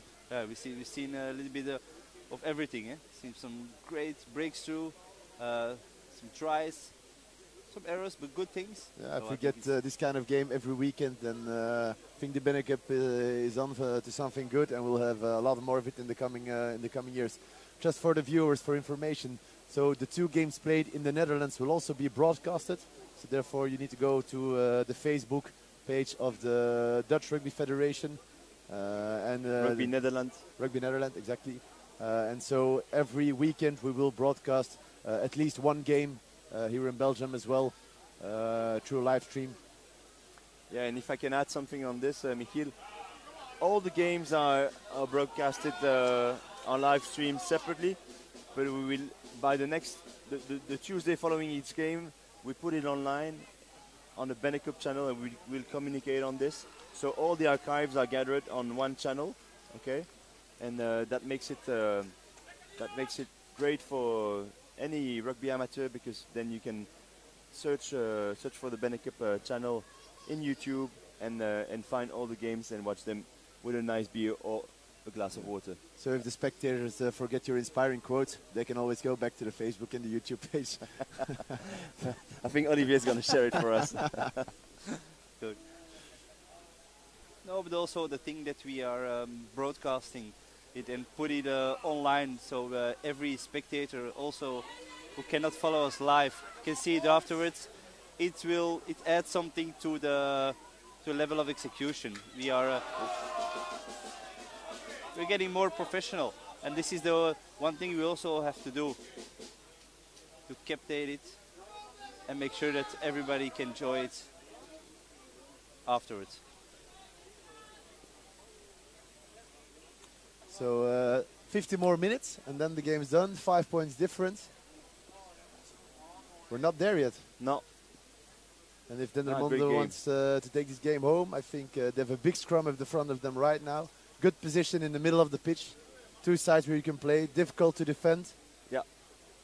It's interesting to analyze how Dendermonde is organized right now with the back line. Usually when you have a scrum in the middle, you would put 2 triangles, okay? With two guys playing good hands on the left and on the right, and 1 in the back. And when it's actually the case right now. The number 15 is in the back of number 10, so they can play in the back.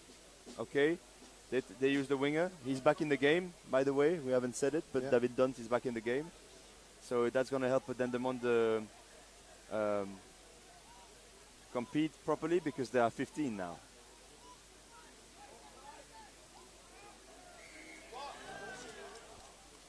Good opportunity for the kicker. Luckily they were offside, Diok for Dendermonde, because there was some crossing in midfield. For the moment, we have not seen substitutions yet. So I see the supporters saying, "Take the line out, take the line out." I disagree totally, and I think Dendermonde is doing the right choice. I mean, if you put 3 points, then it's 28 to 30, and then if you get another 3 points, then you win the game. Yeah. So, good decision of Dendermonde. Yeah, it's so crucial to keep the scoreboard ticking every time you get an opportunity, because otherwise you might have possession of the ball, but if you don't make points, it always backfires at some point.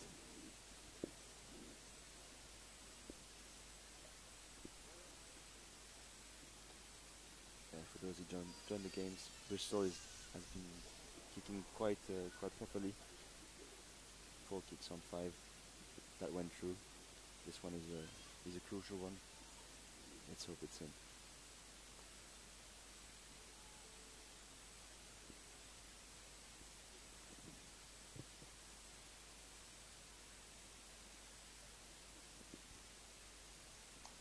Yeah. 28-30. Very good kick. In front of the post, but 40 meters out, so not easy. Third one from the same position. I think number 9, Mr. Bristol, is doing a great job today. Yeah. His kicking game is outstanding. So. Yeah, he's above 80% of conversion. It does make the difference in these kind of games.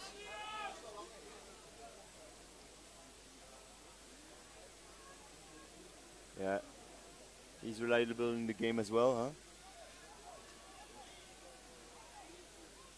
So now what's really, really important is that Dendermonde doesn't lose those balls in the rucks.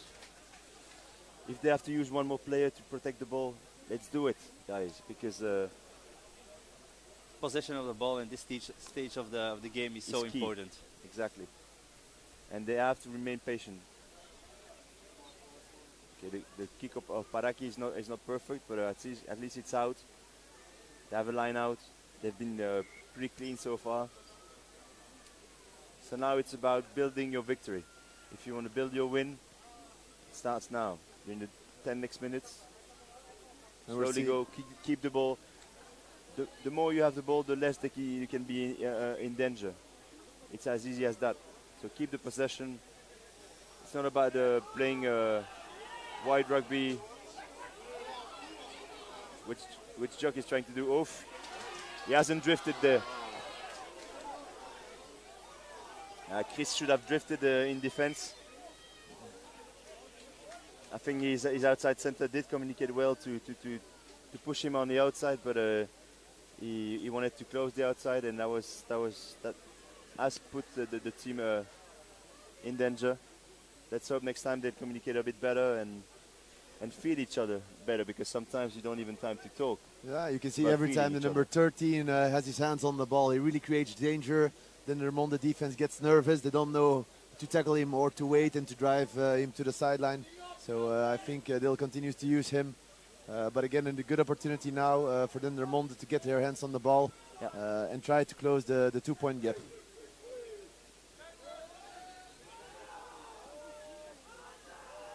Both sides has brought on some substitutions, so we get some fresh legs. Okay, good attack. Ball is clear. Yeah, 2 against 1. You must go to the inside, otherwise they push you outside. Patience now. Patience is key. Simple rugby, but efficient. There's the overlap.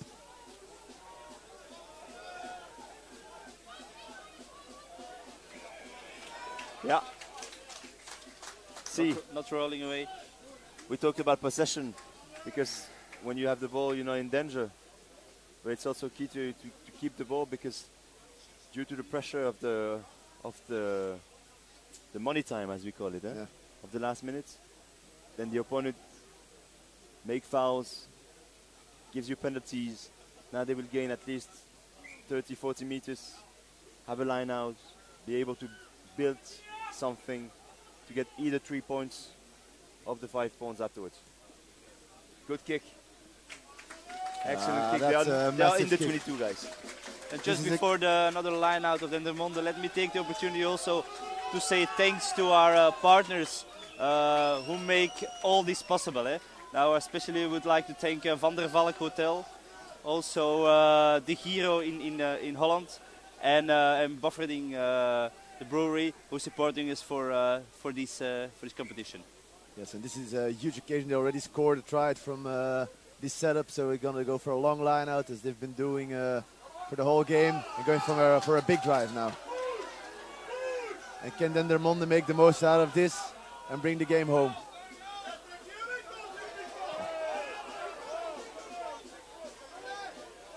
Still in possession, trying to regroup. Oh, and a good set from the number 10. Excellent attack. Flicking the ball away. 7 meters to go. Big opportunity now.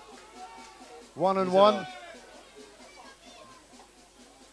Covering tackle from the number 13 again.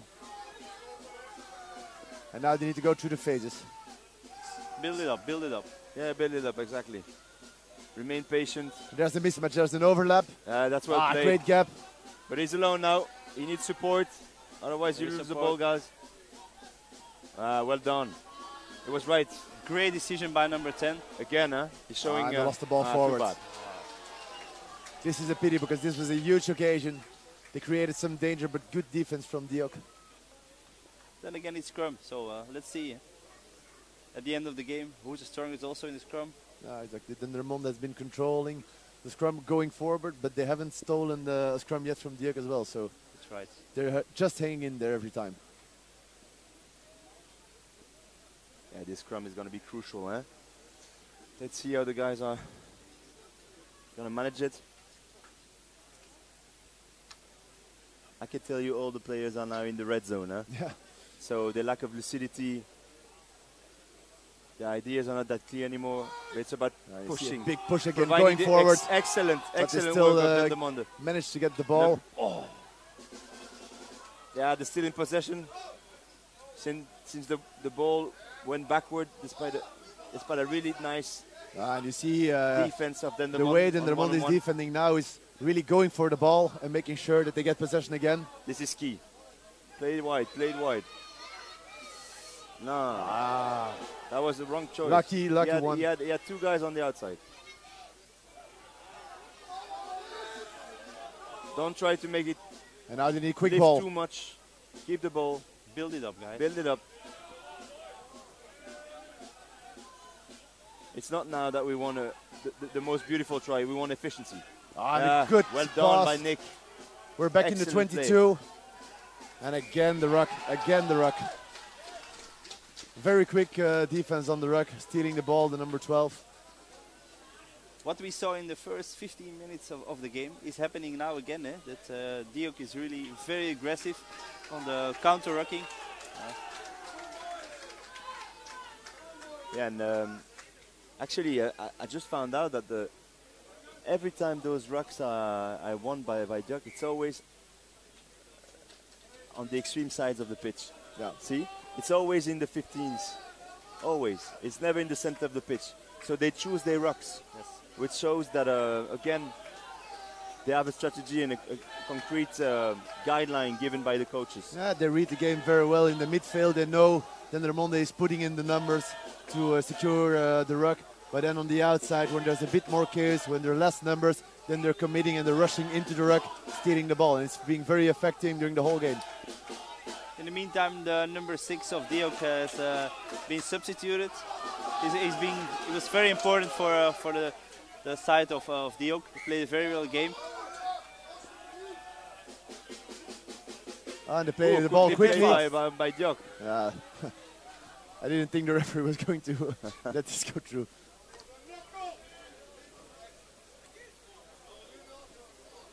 I think there was a little knock-on from Diok just before the line-out. The ref didn't see. But I think we can say that the refs have been very solid during the whole game. Good communication, good control of the game. Exactly, totally agree on this. And it's amazing because Diok is leading and somehow they keep willing to play actually, despite having the lead. Most of the teams there wouldn't have played that line out quickly. No.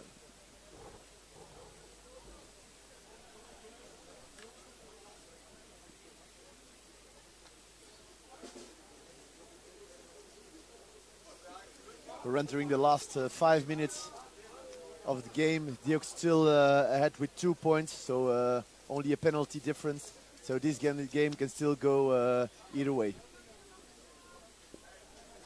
Yeah, outstanding game, huh, lads. We won't complain. No. I was already glad to be there with you today, but the game makes it even more passionating. I think there's no better way to start a BeNeCup competition like the game that we saw today. We've seen it all. Eh? It's a very tight game. Some really good things. The spectators are enjoying it.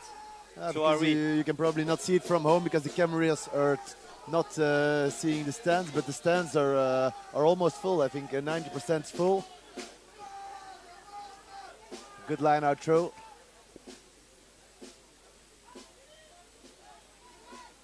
And Diok is confident. They're attacking outside of their own half. Forwards doing nice combinations. Yeah, it's a risky choice, but as long as they have the ball and they do it well, they're not in danger. And the number 30, he saw the mismatch. It was against two forwards, trying to get around them. Yeah, Cialau is still causing problem even and a after 75 good minutes. dance move of the 9 again.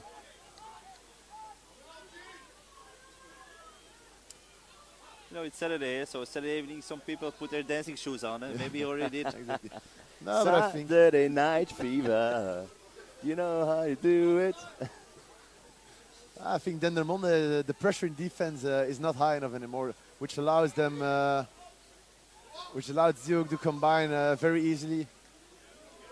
And they're not behind the last foot, giving silly penalty away. And this is very painful in the last 5 minutes of the game, because this will put a lot of pressure, puts Dendermonde against their own try line.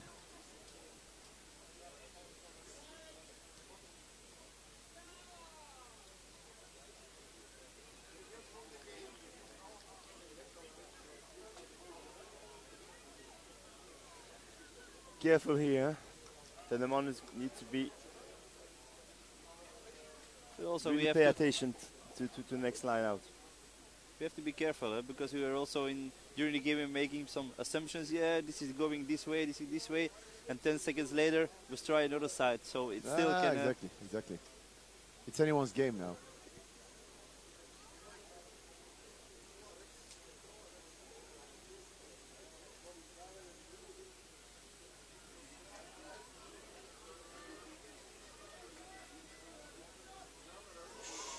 Excellent defense. Good defense by Dendermonde. Good tackle, committed to the tackle. Yeah. Lost the ball forward, and this will be one of the last opportunities for Dendermonde to take this game home. It's now or never. Also a good song. It's now or never.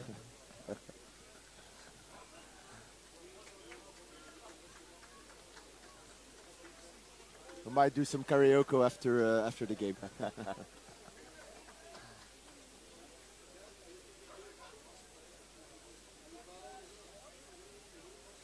So the people who are following us live on Facebook or YouTube, please stay tuned because straight after the game we will show interview kept it with Nicolas Meus, our commentator of today also, and also board member of Belgium Rugby Federation.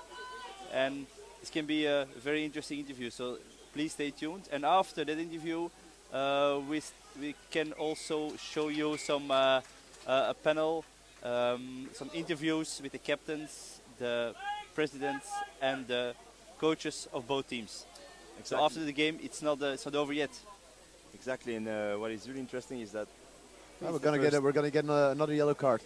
The first time we see that in Belgium rugby, huh? Having a plateau, so a real live streamed program, and we called it Belgium Rugby Club, where we will actually get the fresh impressions of the captains and the coaches. Yeah, and this is Olivier on site. This is really exciting because Diok just got a yellow card for slowing down another ruck. Dendermonde got the penalty, and so they're now inside the half of Diok Lade with 15 against 14 men. They will drive probably the line out again, but there must be some space out wide, and this is a big pity of losing this line out. But still, they're 15 against 14. So excellent attack And a missed tackle again. Good play of the number 12. Finding the number 10. Yeah, Rowe is doing a good job there. They have been so strong during the whole game, creating breaks out of nothing, Diok, and this has been really their weapon. They scored 3 tries out of this, and now they're controlling, they're knowing they're one man down. And then Dendermonde needs now to trying to get this ball back as quickly as possible.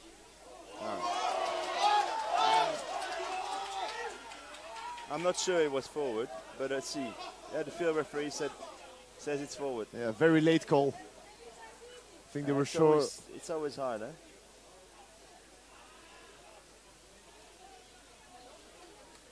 Very close call. I must say today's referees' presence was very good. I think they controlled the game very well. It's also a part of the BeNeCup competition that the referees from Holland will come over to Belgium, and the Belgian referees go to control the games in Holland. Exactly. Both unions actually provided 12 referees, top referees, and the idea is that there are trios of referees from Belgium blowing the whistle today in the Netherlands, and the reverse is also true for the games here played in Belgium with Dutch referees, Dutch officials blowing the whistle. That's pretty nice because, see, you can go with your peers.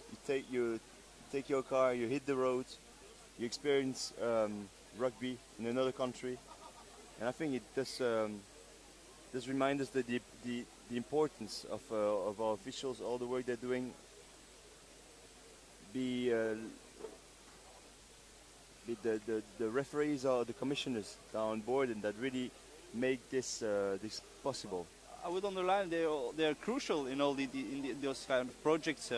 Without referees, we don't have games, we don't have BeNeCup. So all credits to them for also being attending to this high performance competition.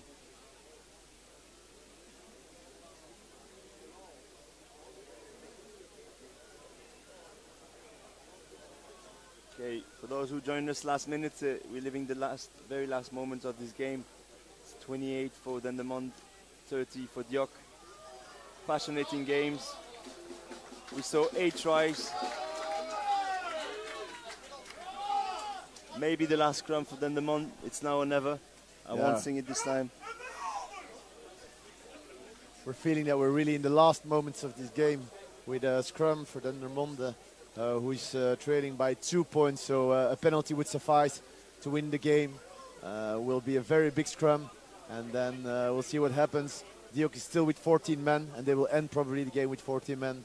So big opportunity to win this first game in the BeNeCup. Scrum is very solid. And they're going to push to try to get the penalty, and they have the penalty. They have the penalty. It's far, it's 45 meters out.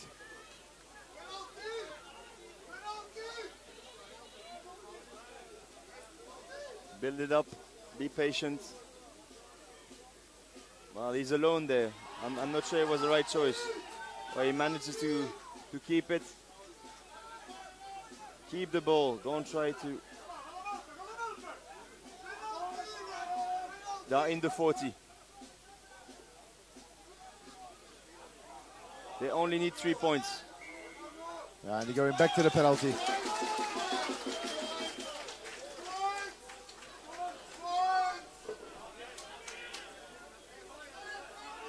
Well, 40 meters out. It's not the most difficult angle. What will they do? This is a Hollywood scenario, huh? Yeah. It's incredible. Who wrote this game? I don't know who did it, but he did a great job.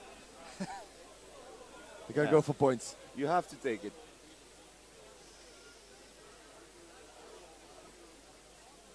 Oh, it's almost 50 meters out.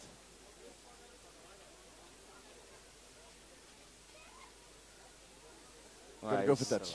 He doesn't have the distance. It's it's a very difficult kick. yeah, it's a proof of humility. So it's good to be able to manage the pressure and to say, okay, guys, I don't have it. I just can't do it. But it's still a very interesting place to the line out, eh? Yeah. And the line out has been good all game for Dendermonde, and they're powerful in the drive. And they're 15 against 14, so. Now it's about getting that ball, keeping it until they make a mistake. Yeah, exactly. And then the 3 points are So the line out's well good. executed. Excellent. Oh. And Diok needs to avoid a penalty. Good drive.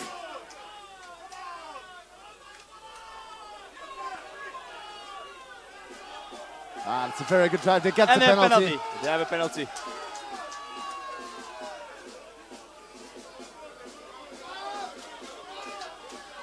There's space on the right. Perfect scenario for Dendermonde. exactly. Exactly what they were looking for. It has been an exhilarating game. Diok has taken the lead. Dendermonde came back. Diok came out of the dressing room firing. Dendermonde has been doing everything necessary to hang in. And now they can have the 3 points. But they're going for the line out. The points there. He needs to take the points. Captain is saying points. Big discussion going on. Come on. This is a very big call. This is a very big call. I wouldn't have done that. Because I take a look at the coach, and the coach was clearly pointing that they should have taken the points. Very big call because the kicker of Dendermonde has been very solid during the whole game. Okay, Exactly. Maybe he doesn't feel it, but okay. Not See? straight. And here they lose the game. And they're losing the game. And they this is lose the the end game. of the game. Very strange end of How the game. can you afford not taking the 3 points? Yeah. I think they will watch the video.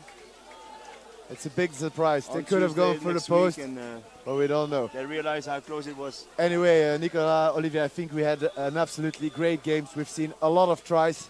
We had a lot of excitement. Unfortunately for Dendermonde, Diok hang in until the end. They had some quite big opportunities to come back, but I think we can be very happy with this game. Yeah, it was an outstanding game. Really open and wide way of playing.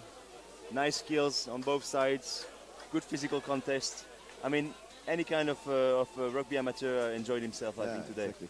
And so for the viewers at home, so after the game, we will have an interview that we shot this week with Nicolas Meus. I was shot at your home,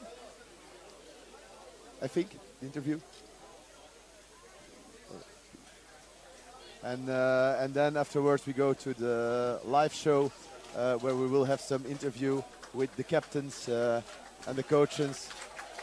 You see the applause for the players. There has been big respect from both teams. Good discipline. 2 yellow cards in the game, but all in all it was a fair game. Unfortunately for Dendermonde, they didn't go for points at the end. They could have taken the game home. They went for the line out. It was not straight. See the mistake at that point, and at that level he gets punished. But Diok, very dangerous. We have seen 2 amazing runs from the number 8 who really created big surprises. Good follow through, and then the number 9, as we already said, he had on his dancing shoes today, created space for the players. Dendermonde, I think they can be happy with the game. They had their chances. It was close. 2 points, that's nothing. Yeah, I think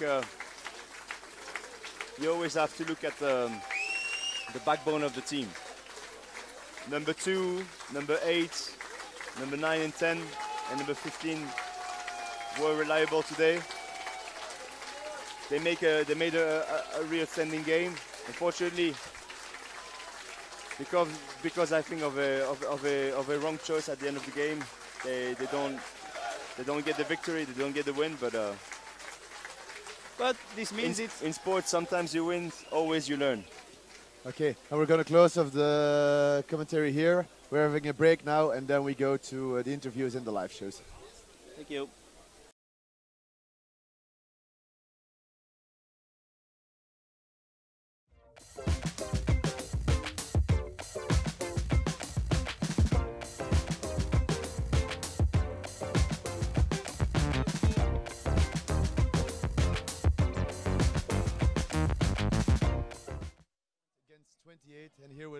He's the captain of Diok, and we'll ask him some questions about the game. Good afternoon. Good afternoon. Let me start to welcome you and ask what your general feeling is after this first match. Yeah, it's a really good game. Feeling is good, great performance of the whole team. And yeah, it's just the feeling of a good season. And yeah, we were a bit excited from the start, maybe a bit overexcited, but we made some mistakes due to that. But I think yeah, the whole feeling, the season started again. We had a nice long rest, so yeah, it was good to be back into the game again. Okay. As you said, this was the first official game of this season. Yeah. Was the level, what did you expect it today? Yeah, the level was pretty high. We played 2 practice games before. Yeah, we both won them a bit easy. So it was for us the first big final test. And yeah, in the end we did well and we won the game. But it was a good, big game. Yeah, I think we leveled to each other. They were up, we were up, and yeah, that went on. So yeah, that was a really nice game to play. If we go back to the match itself, could you describe how did you experience the first half of your game? Yeah, the first half we were a bit too excited. We wanted to play every phase. Yeah, and that's why we didn't finish, because we had a lot of opportunities, but we didn't score that much. And at halftime we said to each other, okay, we just need to play our phases, play our game, relax a bit more, and just play the stuff we did on training. And that ended up really well in the second half. Yeah, exactly, because in the first 10 minutes of the game you were really dominating. You scored after 2 minutes, and then Dendermonde came back. What was said in the dressing room during halftime? That we just need to play our phases a bit more, because we wanted to play every ball, every offload, and sometimes you need a bit more rest into the game, play your phases and build from that. And that's what we did in the start of the second half. And yeah, we started off really well with, I think, 3 tries in like the first 10 minutes of the first half. So yeah, we listened to that, what the coach said during halftime, and yeah, the result was there. So during halftime, you made a clear message, and also your coach made a clear message to the team. Are you a proud captain? As you see that the teammates really reacted well on that? Yeah, I'm really proud of the team with that, because yeah, sometimes the game can change, but we just stick to our job this afternoon, and yeah, the result was there. So I think yeah, big hand to all the team who listened to that, and we stick to the stuff we did on training. Yeah, and I think you were especially very strong in the breakdown, in the rucks. They're very cleared very quickly. Where do you think the team needs to improve going forward into this BeNeCup? I think our discipline was sometimes a bit poor. We gave too many penalties away. I think we gave like 4 penalties. Yeah, it was easy to kick for them also on goal, so we gave away 12 points. And yeah, that's not going to win us another game. We were also a bit lucky, of course, with the score this close. But next time we really need to work on our discipline in the game and don't give away to those easy penalties. So next week, the next game of the BeNeCup will be hosted at your place. Yeah. You will playing rock. Yeah, correct. Are you think it's going to make a big difference if you play outside or at home for you? Yeah, of course it's nice to play at home. You have a bit more crowd on the sideline cheering for Diok, but it's also great to play here. Great atmosphere. Yeah, next week it will be, I think kind of a bit of the same game. Also a strong team we're playing. The rugby is a bit different compared to Holland, but I think will be another tough game, and look forward to it. You say it's a big difference. Where's the difference? Yeah, I think our game in Holland is a bit more focused on attack, and Belgium maybe a bit more on defense. So that's also good if you then play against each other. But yeah, the stuff we do is more focused on attack, and I think Belgium teams play a bit more safe. Yeah. So yeah. And so it's the first game in the BeNeCup. What do you think about the concept? Yeah, I love it. Yeah. It's really nice. Yeah, it's a big change to also our competition in Holland, and especially for the better clubs, the top 4 in our country. It's good to have also a broad experience. Great. Thanks very much for your first reaction. You're welcome. Let me just let you go to join your teammates and also join the beer afterwards the game. Okay. Congratulations. See Thank you. Okay. Can leave the mic there.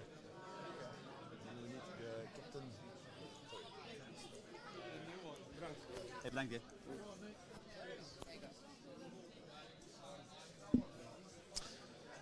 Joining us on the stage is the captain of Dendermonde, Nick Cording. Yeah, Nick, how are you feeling? Yeah, it's never fun losing a game, but it is what it is, you know, there's nothing we can do about it. We played a really tough game. We're also in a transition phase, you know, there's a lot of new trainer, a new system and new players, and we've only really been together a while, so we're going to get better and better with every term, so I'm not too worried about the future. It's going to be okay. Let's go directly to the last decision of the game. Penalty or going for the points or going for the line out. What was the discussion? Because there was a lot of discussion on the pitch. Yeah, there was a lot of discussion actually. I wanted to take free. Our kicker didn't want to kick it, so I backed him in that decision as well. And we did have a dominant line out. Our line out was going really well. We'd been mauling really well as well. So I said, you know, let's just back ourselves, let's just go for it. And we did it, and, you know, didn't work, but that's life, you know. I make the decisions, I take it on me as well. I'm the captain, I'm the one responsible for it, so it's no problem. Just one of those things. Yeah, one of those things. Yeah. Okay. How's the preseason going up to now? Oh, very, very good. We've been we've had a block of 6 weeks. We've been working really, really hard together as well, getting to know each other. Because, you know, after the last 3 years becoming champions, we've also had the pretty similar team. And then now we had a few guys that left and a new trainer that came in as well. So it's all new systems, it's all new processes that we have to learn. But it's good, you know, everyone's enjoying it as well. We're getting good numbers down at training. So I think it's just really good for the rugby here as well. How many new players were on the team today? We had 4 new players. Number 9, number 10, number 11 or 14, I'm not really sure, and our number 15 as well. So 3 from New Zealand and 1 from Asub Waterloo. So sorry, Asub. You've been saying that indeed the lineouts were very solid. I think in general you can say that the set piece play was pretty good. Where do you think that the team needs to improve going forward next week into the game? Yeah, as you said, our set piece really, really good. Happy with that. Backs play was also very, very sharp as well. Just if you notice, you know, there was a 10-minute or 15-minute block where we kicked and our kick chase was really, really poor. No one was connected, we weren't talking to each other, we left holes and they capitalised, you know. Diok are a really good side, and if you leave holes for them, like you saw in the first minute of the game, they're going to take it and they're going to score. So yeah, we'll learn from that. We'll put some work in this week for that. Because if we go to the first half, so the first 10 minutes, I think Diok was really in charge of the game. Then you came back quite strongly. What has been said during halftime? We just got to, you know, stick to our systems, because the last 30 minutes of the first half, I was really, really happy. Joe as well, we were working really well together. We were taking our points when they were on offer, and even straight after half-time, you know, we got 6 points in a row. And, you know, we really had the game by the scruff of the neck, and we should have really capitalised and got another try, but that's when we let them through, you know, a few missed tackles and 1 yellow card as well. And then we're playing with 14 against 15, and a good side like Diok are, they'll punish you for it, so, yeah. The BeNeCup is a new concept. What do you think about it? Oh, really enjoying it. Especially playing on a Saturday. I really think that Belgium Rugby, I'm just going to put my little promotion Small in there. message to the Federation. Just to the Federation, I think we should always play on Saturdays. You know, it's always just a better vibe. You can always enjoy a beer afterwards without having to go to work the next day. But just it's also, you know, the competition was getting maybe a little bit stale. You're always playing against the same teams. And I think it's the same for the teams in Holland. They've, you know, always got 4 teams at the top that are almost always the same. And then, you know, they get a chance to play against the best from Belgium. We get a chance to play the best from Holland. So I think it's just a good concept, really. And I hope in the future that it keeps going, or in the future, you know, we make a full-on Benny competition instead of top division here and top division there. I think it would be beneficial for the rugby in Holland and Belgium. Do you have, as a team, did you define a special ambition for this BeNeCup? Oh, of course we wanted to make the final, but yeah, now we'll see what happens. It depends on other results now, but we just want to make sure, you know, we learn from it, make sure we're getting better and better every week. Like I said, it's a transition period, so everyone's getting to know each other. So we just really, really have to keep working, keep turning up on training, and I think the good rugby will start to come. Going from the BeNeCup to the National League, you said it's a transition year. Does this impact the ambition of Dendermonde to stay the best team of Belgium? No, not at all. As you know, we're one of the bigger clubs in Belgium. Our ambition is always to make the final. What happens in the final, you never know. Last year we were really, really lucky. We only won by 2 or 3 points. The year before, the same thing. So if you make a final, you've got a chance to win. So that's the most important thing for us. Obviously, first of all, the first goal is top 4, because you can't make a final if you're not in the top 4. But yeah, so top 4 at the start, and then try and make the final, and there's nothing we can do about it after that. Okay. That's all the questions for you. You okay, thank you very much. Grab a beer. Thank you. Thank you, and good luck next week. Thank you very much. Cheers.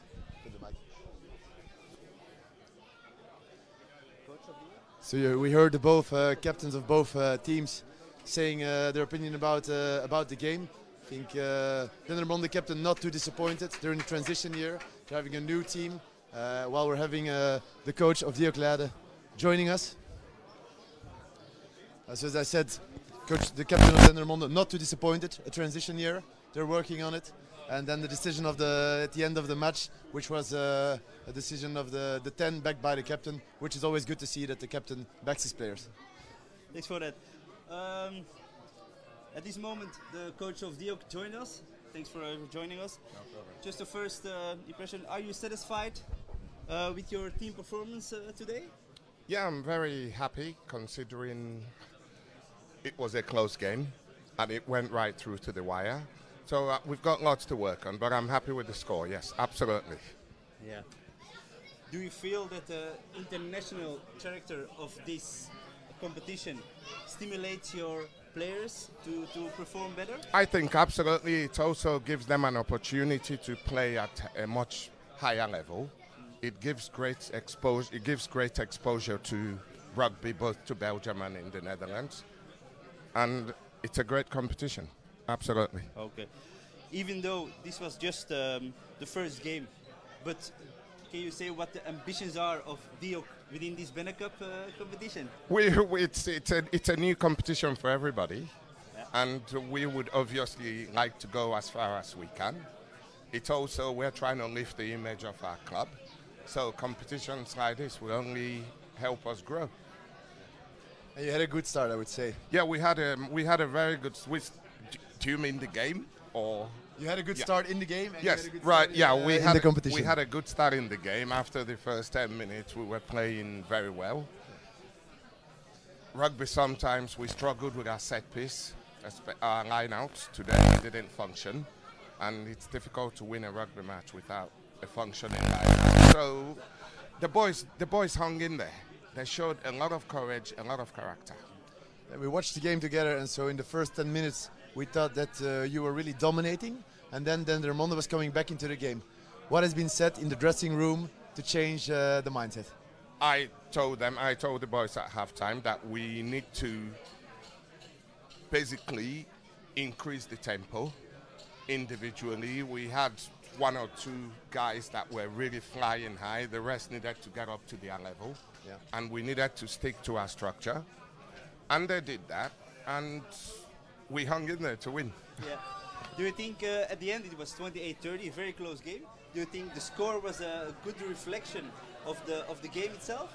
Absolutely, absolutely. I thought at the end they could have had a kick at goal. They didn't take it, but yeah, it's a close game. It's a first hit out for everyone. It's the first game of the season, so we've got lots to get better. And yeah, I thought it's a fair reflection on the game. Where will you try to improve for next game in the BeNeCup? I'm gonna make sure we win our lineouts. Then we can play some rugby. Let me just ask you now the question about ambition, but not for the BeNeCup, but for the Hero Ereklasse. Do you have anything special pointed out as a result for the end of the season? No, we just want to go. We went well last year. And I've said to the boys that the ambition this year is to go better than last year. Constant improvement. We want to try and get better every week. Yeah. So we read in the news that you attracted 7 new players joining the club. There were 4 of them playing today. Yes, we did. Yeah. Are you happy with the new recruits? Absolutely, absolutely. We could have had another one today playing, but he's not quite all signed up yet. Okay. But yeah, no, the new boys did well. They've gelled quite well. Yeah. We've had a good pre-season. So they're fitted into the group nicely, and that's important for the team spirit. About apart from the sportief ambitions for this year, what are your personal ambitions to within Diok Leiden? The ambition for me, for the club? Yes. It's to keep winning rugby matches. Yeah. That's very clear. That's what we want to do. We want to win rugby matches. Okay. Well, thanks very much for your reaction after the game, and I wish you a lot of luck in the coming weeks. Thank you. Pleasure. Congratulations with the win. Thank you. Thank you. So we heard the coach of Diok. We're going now over to the coach of Dendermonde, who is joining us. Can go to my left and take the mic. So Joe, welcome. Thank you. First game as head coach of Dendermonde. Not probably the result you wanted.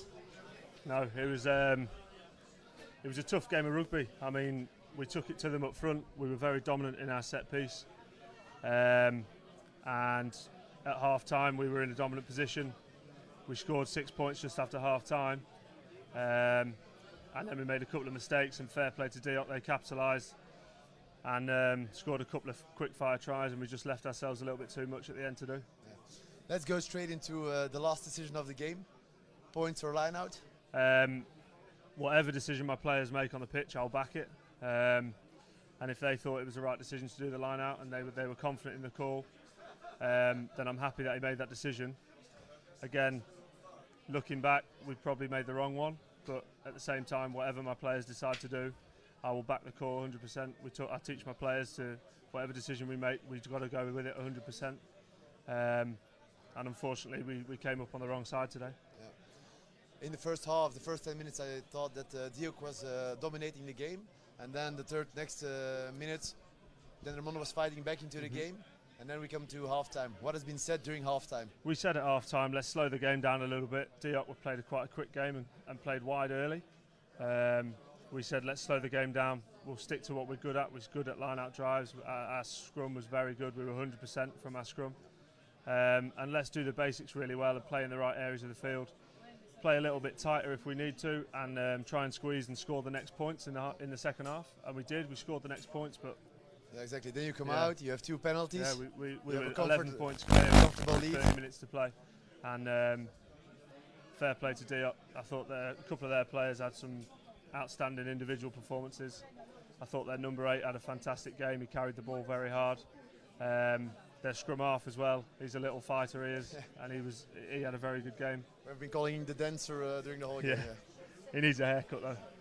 So, how has the pre-season been going up to now? Because new coach, captain explained already, some new players as well. Yeah, we're still in that transition period. I mean, we've come in with a completely new playbook. We've made a lot of signings, and the 6-week pre-season was very good. We got a lot done. We've worked really hard.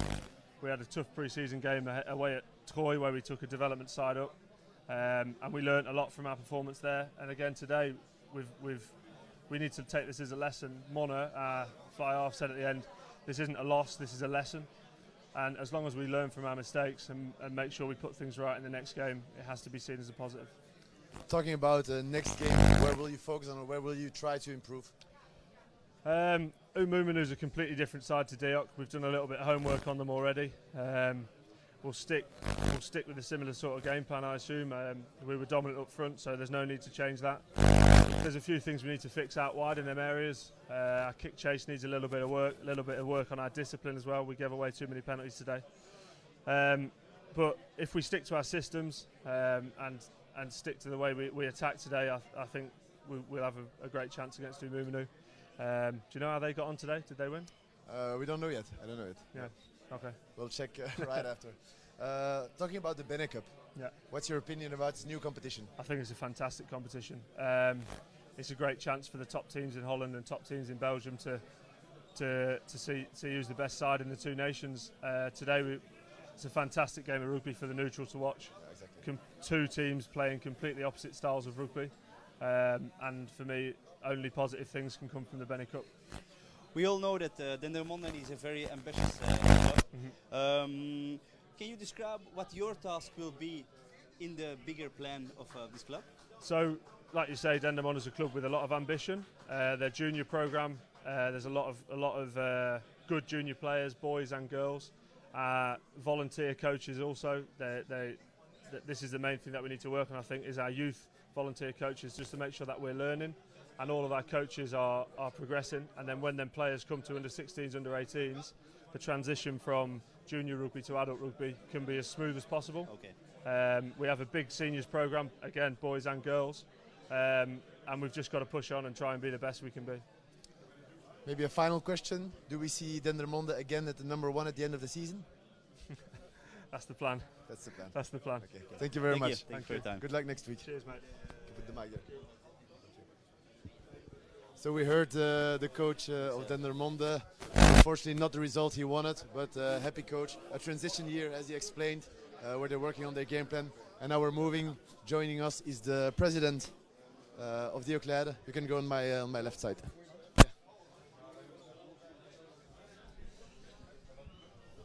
So welcome, Kees Haagman, the president of Diok. I will ask a question in Dutch and in English, and we will translate it simultaneously. Oké. Hoe heb je van deze wedstrijd kunnen genieten?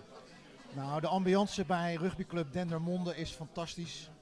En de mannen op het veld, zowel van Dendermonde als van rugbyclub Diok Leiden, die waren alle twee goed. De referee was goed. Alle omstandigheden waren goed. Dus alles was aanwezig om te kunnen genieten. En ik heb de eerste minuut tot de laatste seconde. So it is really great to hear that the president enjoyed the first half. He said that all the ingredients were here to have a successful afternoon, and he is thanking Dendermonde for hosting them here on a great way. So we're going to the next question. Did Diok play as you expected? Now it's the beginning of the season, so the forwards, they were strong and they are good. They are fit, and the quarters, also the backs also. And if I expected, the season is so early. It was nice to see, and I saw a few guys, and they were very good. And it was nice to see. We saw that in the 90s, Diok was the #1 in Dutch rugby. Is it this? Do you have the same ambition to become #1 again in Holland or in Benelux? Ja, dat was geschiedenis, hè? En het is altijd dat je dient te leren vanuit de geschiedenis. En in de jaren 90 was ik ook ongelooflijk trots op wat Diok deed. En we waren ook echt goed. We speelden tegen de kampioenen van Engeland en Schotland en Frankrijk en Wales en Ierland. Maar dat was een andere tijd. Het gaat niet meer wat mij betreft over toen. Dat is leuk voor de geschiedenisboeken en het gaat over nu. En het gaat over de toekomst. Diok nu is 2 keer zo groot als toen. Diok heeft een hele grote jeugd die goed getraind wordt. En de ambitie van Diok is om een volksclub te blijven. Tot in de verre toekomst waarin iedereen kan blijven rugbyen. Ik heb hier vandaag gehoord, rugby is de school van het leven. En toen dacht ik, ja, dit is inderdaad zo. En mijn ambitie, of de ambitie van Diok, is dat wij voor iedereen rugby toegankelijk blijven maar houden. En dat Diok altijd wel zal meestrijden om de bovenste plaatsen, waar dan ook. Maar om 10 jaar op rij kampioen te worden, ik denk dat dat nooit meer gaat gebeuren. En dat hoeft wat mij betreft ook helemaal niet. Maar wel gewoon dat de focus is naar groei en progressie. Apart from the sportive ambitions of the club, what would be things you put on top of your list to achieve within Diok Leiden? Nou, een nieuw sportcomplex met 4 rugbyvelden en een eigen gym. Nou, Dendermonde staat hier heel mooi paraat. Wat er hier rondom ons is en beneden, dat is ontzettend mooi en ontzettend goed. Ik denk dat is hetgene wat Diok ook nastreeft. Een club van 1000 leden. Zodat er in elke leeftijdscategorie 3 teams zijn. Een prestatief team, een social team en een team wat daartussenin zit. En zo door naar boven. Zodat er een gezonde financiële huishouding is. En een gezonde progressie op het gebied van het rugby.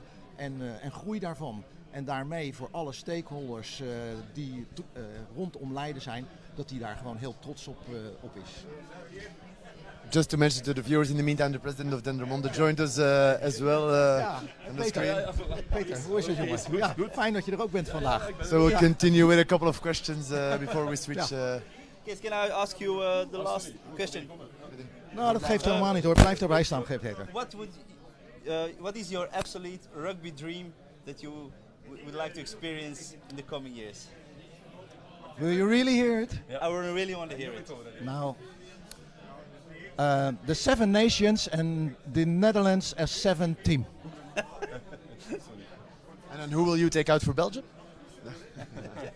My dream, the 7 nations and Diok is number 7, or 8 nations and Diok Holland is one of them. Great. Thanks for having us. Ja, graag gedaan. Dank you very much. Peter, aan jou. Dank u, Kees. Ja. So here with us the president of Dendermonde. Maybe first thoughts after the game? Yeah, we are not ready, that's clear. Everybody is talking about the last situation, of course. But in fact, we have a lot of problems. It's the first friendly game. It's not a friendly game, but there is a lot of job to do. You say, okay, it's the last phase. It's only one part of the game. I think when Dendermonde started the game, the first 10 minutes, Diok was more dominant. Afterwards, Dendermonde was very dominant in set piece and line out. And we talked to your coach as well and the captain. It's a transition year in terms of coaching and stuff and players. Ja, het klopt, hè. De line-out. Het is geen excuus. Je mist nog een paar spelers, maar dat is geen excuus. Tackles, verdedigend werk. Iedereen is aan het spreken over die laatste fase, maar wij hebben nog altijd andere problemen. Line-out, handling, tackles, basisfouten. Maar ik ben wel blij, het is 1 september nog maar. En uiteindelijk komt dit allemaal naar boven en dat is goed nieuws dan voor de club. Iedereen is wakker, dat is duidelijk. I think both teams could have won the game. Let's talk a bit more global about the BeNeCup. What do you think about the competition and the new creation of this new tournament? Dendermonde, we zijn heel blij dat dit gebeurt. En een Belgische Rugbybond die het mee ondersteund heeft en initiatief heeft genomen, vinden we heel goed nieuws voor ons. Ik zie veel mogelijkheden qua potentieel. Voor de club, u ziet vandaag ook hoeveel beleving, passie, wat dit kan creëren naar pers, commerciële mogelijkheden. Ja, we staan er volledig achter. Ik hoop dat we dit zou verder kunnen uitgroeien tot een BeNe-liga. Ik bedoel, ik denk dat er nieuwe uitdagingen nodig zijn voor Belgisch rugby, Nederlands rugby. Ik kijk ook al een beetje verder, maar dat is de toekomst. Er is een nieuwe schwung. Ik vind het echt een schitterend initiatief. What's the ambition for the BeNeCup? Ja. And has it changed today? Yes, perhaps. De trainer, de spelers, iedereen wint de finale spelen. Dat wordt misschien moeilijker na vandaag. Maar voor mij, voor ons als bestuur ook, de competitie België blijft de prioriteit. Dus wij bekijken het toch wel iets ruimer dan onze trainer. Hè. When we talk about the competition in Belgium, even in the transition year, can we expect Dendermonde to become champion again? Maar in feite, iedereen is altijd voor ons aan het spreken. Maar ik weet niet of dat veel mensen dat weten, maar meer en meer jonge Belgen worden gebracht. Dat is uiteindelijk onze droom. Dendermonde op 4 spelen, afhankelijk van onze kern, zou dat moeten lukken altijd, elk jaar. Finale spelen. En je kan een finale verliezen, je kan winnen. Dat kan details zijn.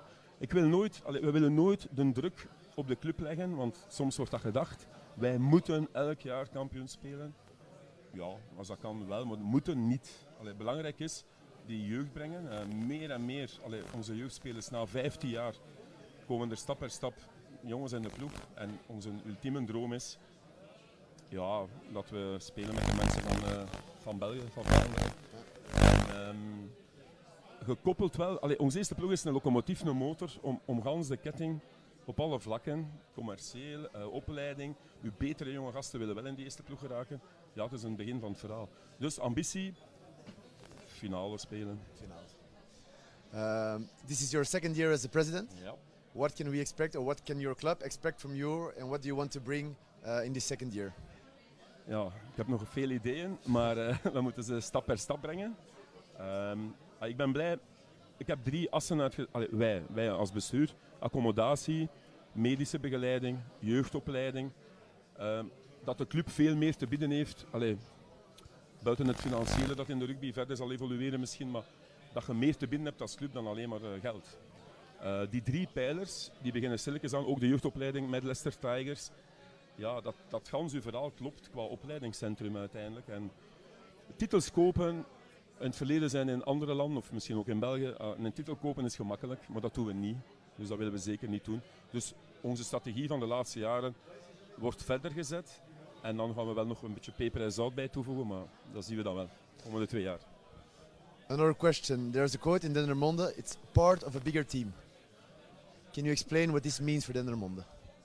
Ja, ik had vandaag met Scott Clark van Leicester Tigers. We zijn nu 2 jaar bezig met dat Global Partnership. En ik heb hem even apart genomen voordat hij naar hier kwam.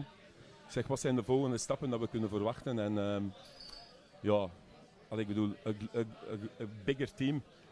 Er zijn nog veel mogelijkheden, maar het belangrijkste voor mij blijft jeugdopleiding, jeugdopleiding. De kwaliteit van de jeugdopleiding moet verbeteren. Nog ons coaches verbeteren, nog betere opleiding geven. Dat is de enigste weg, de enigste toekomst. Okay. Thank you very much for your presence. Thank you for the answers. And enjoy the beer and good luck next week. Thank you.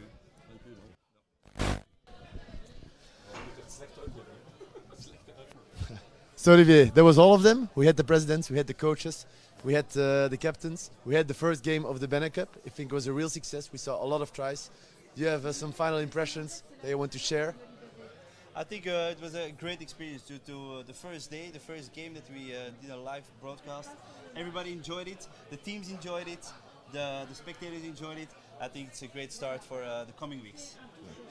Also, I think we showed, the president showed nice ambitions for next season in the BeNeCup, but also in the domestic competition. And I think what is very positive is that everyone was very enthusiastic about this new competition and believed in its potential to raise the level. Yeah, this was the idea also.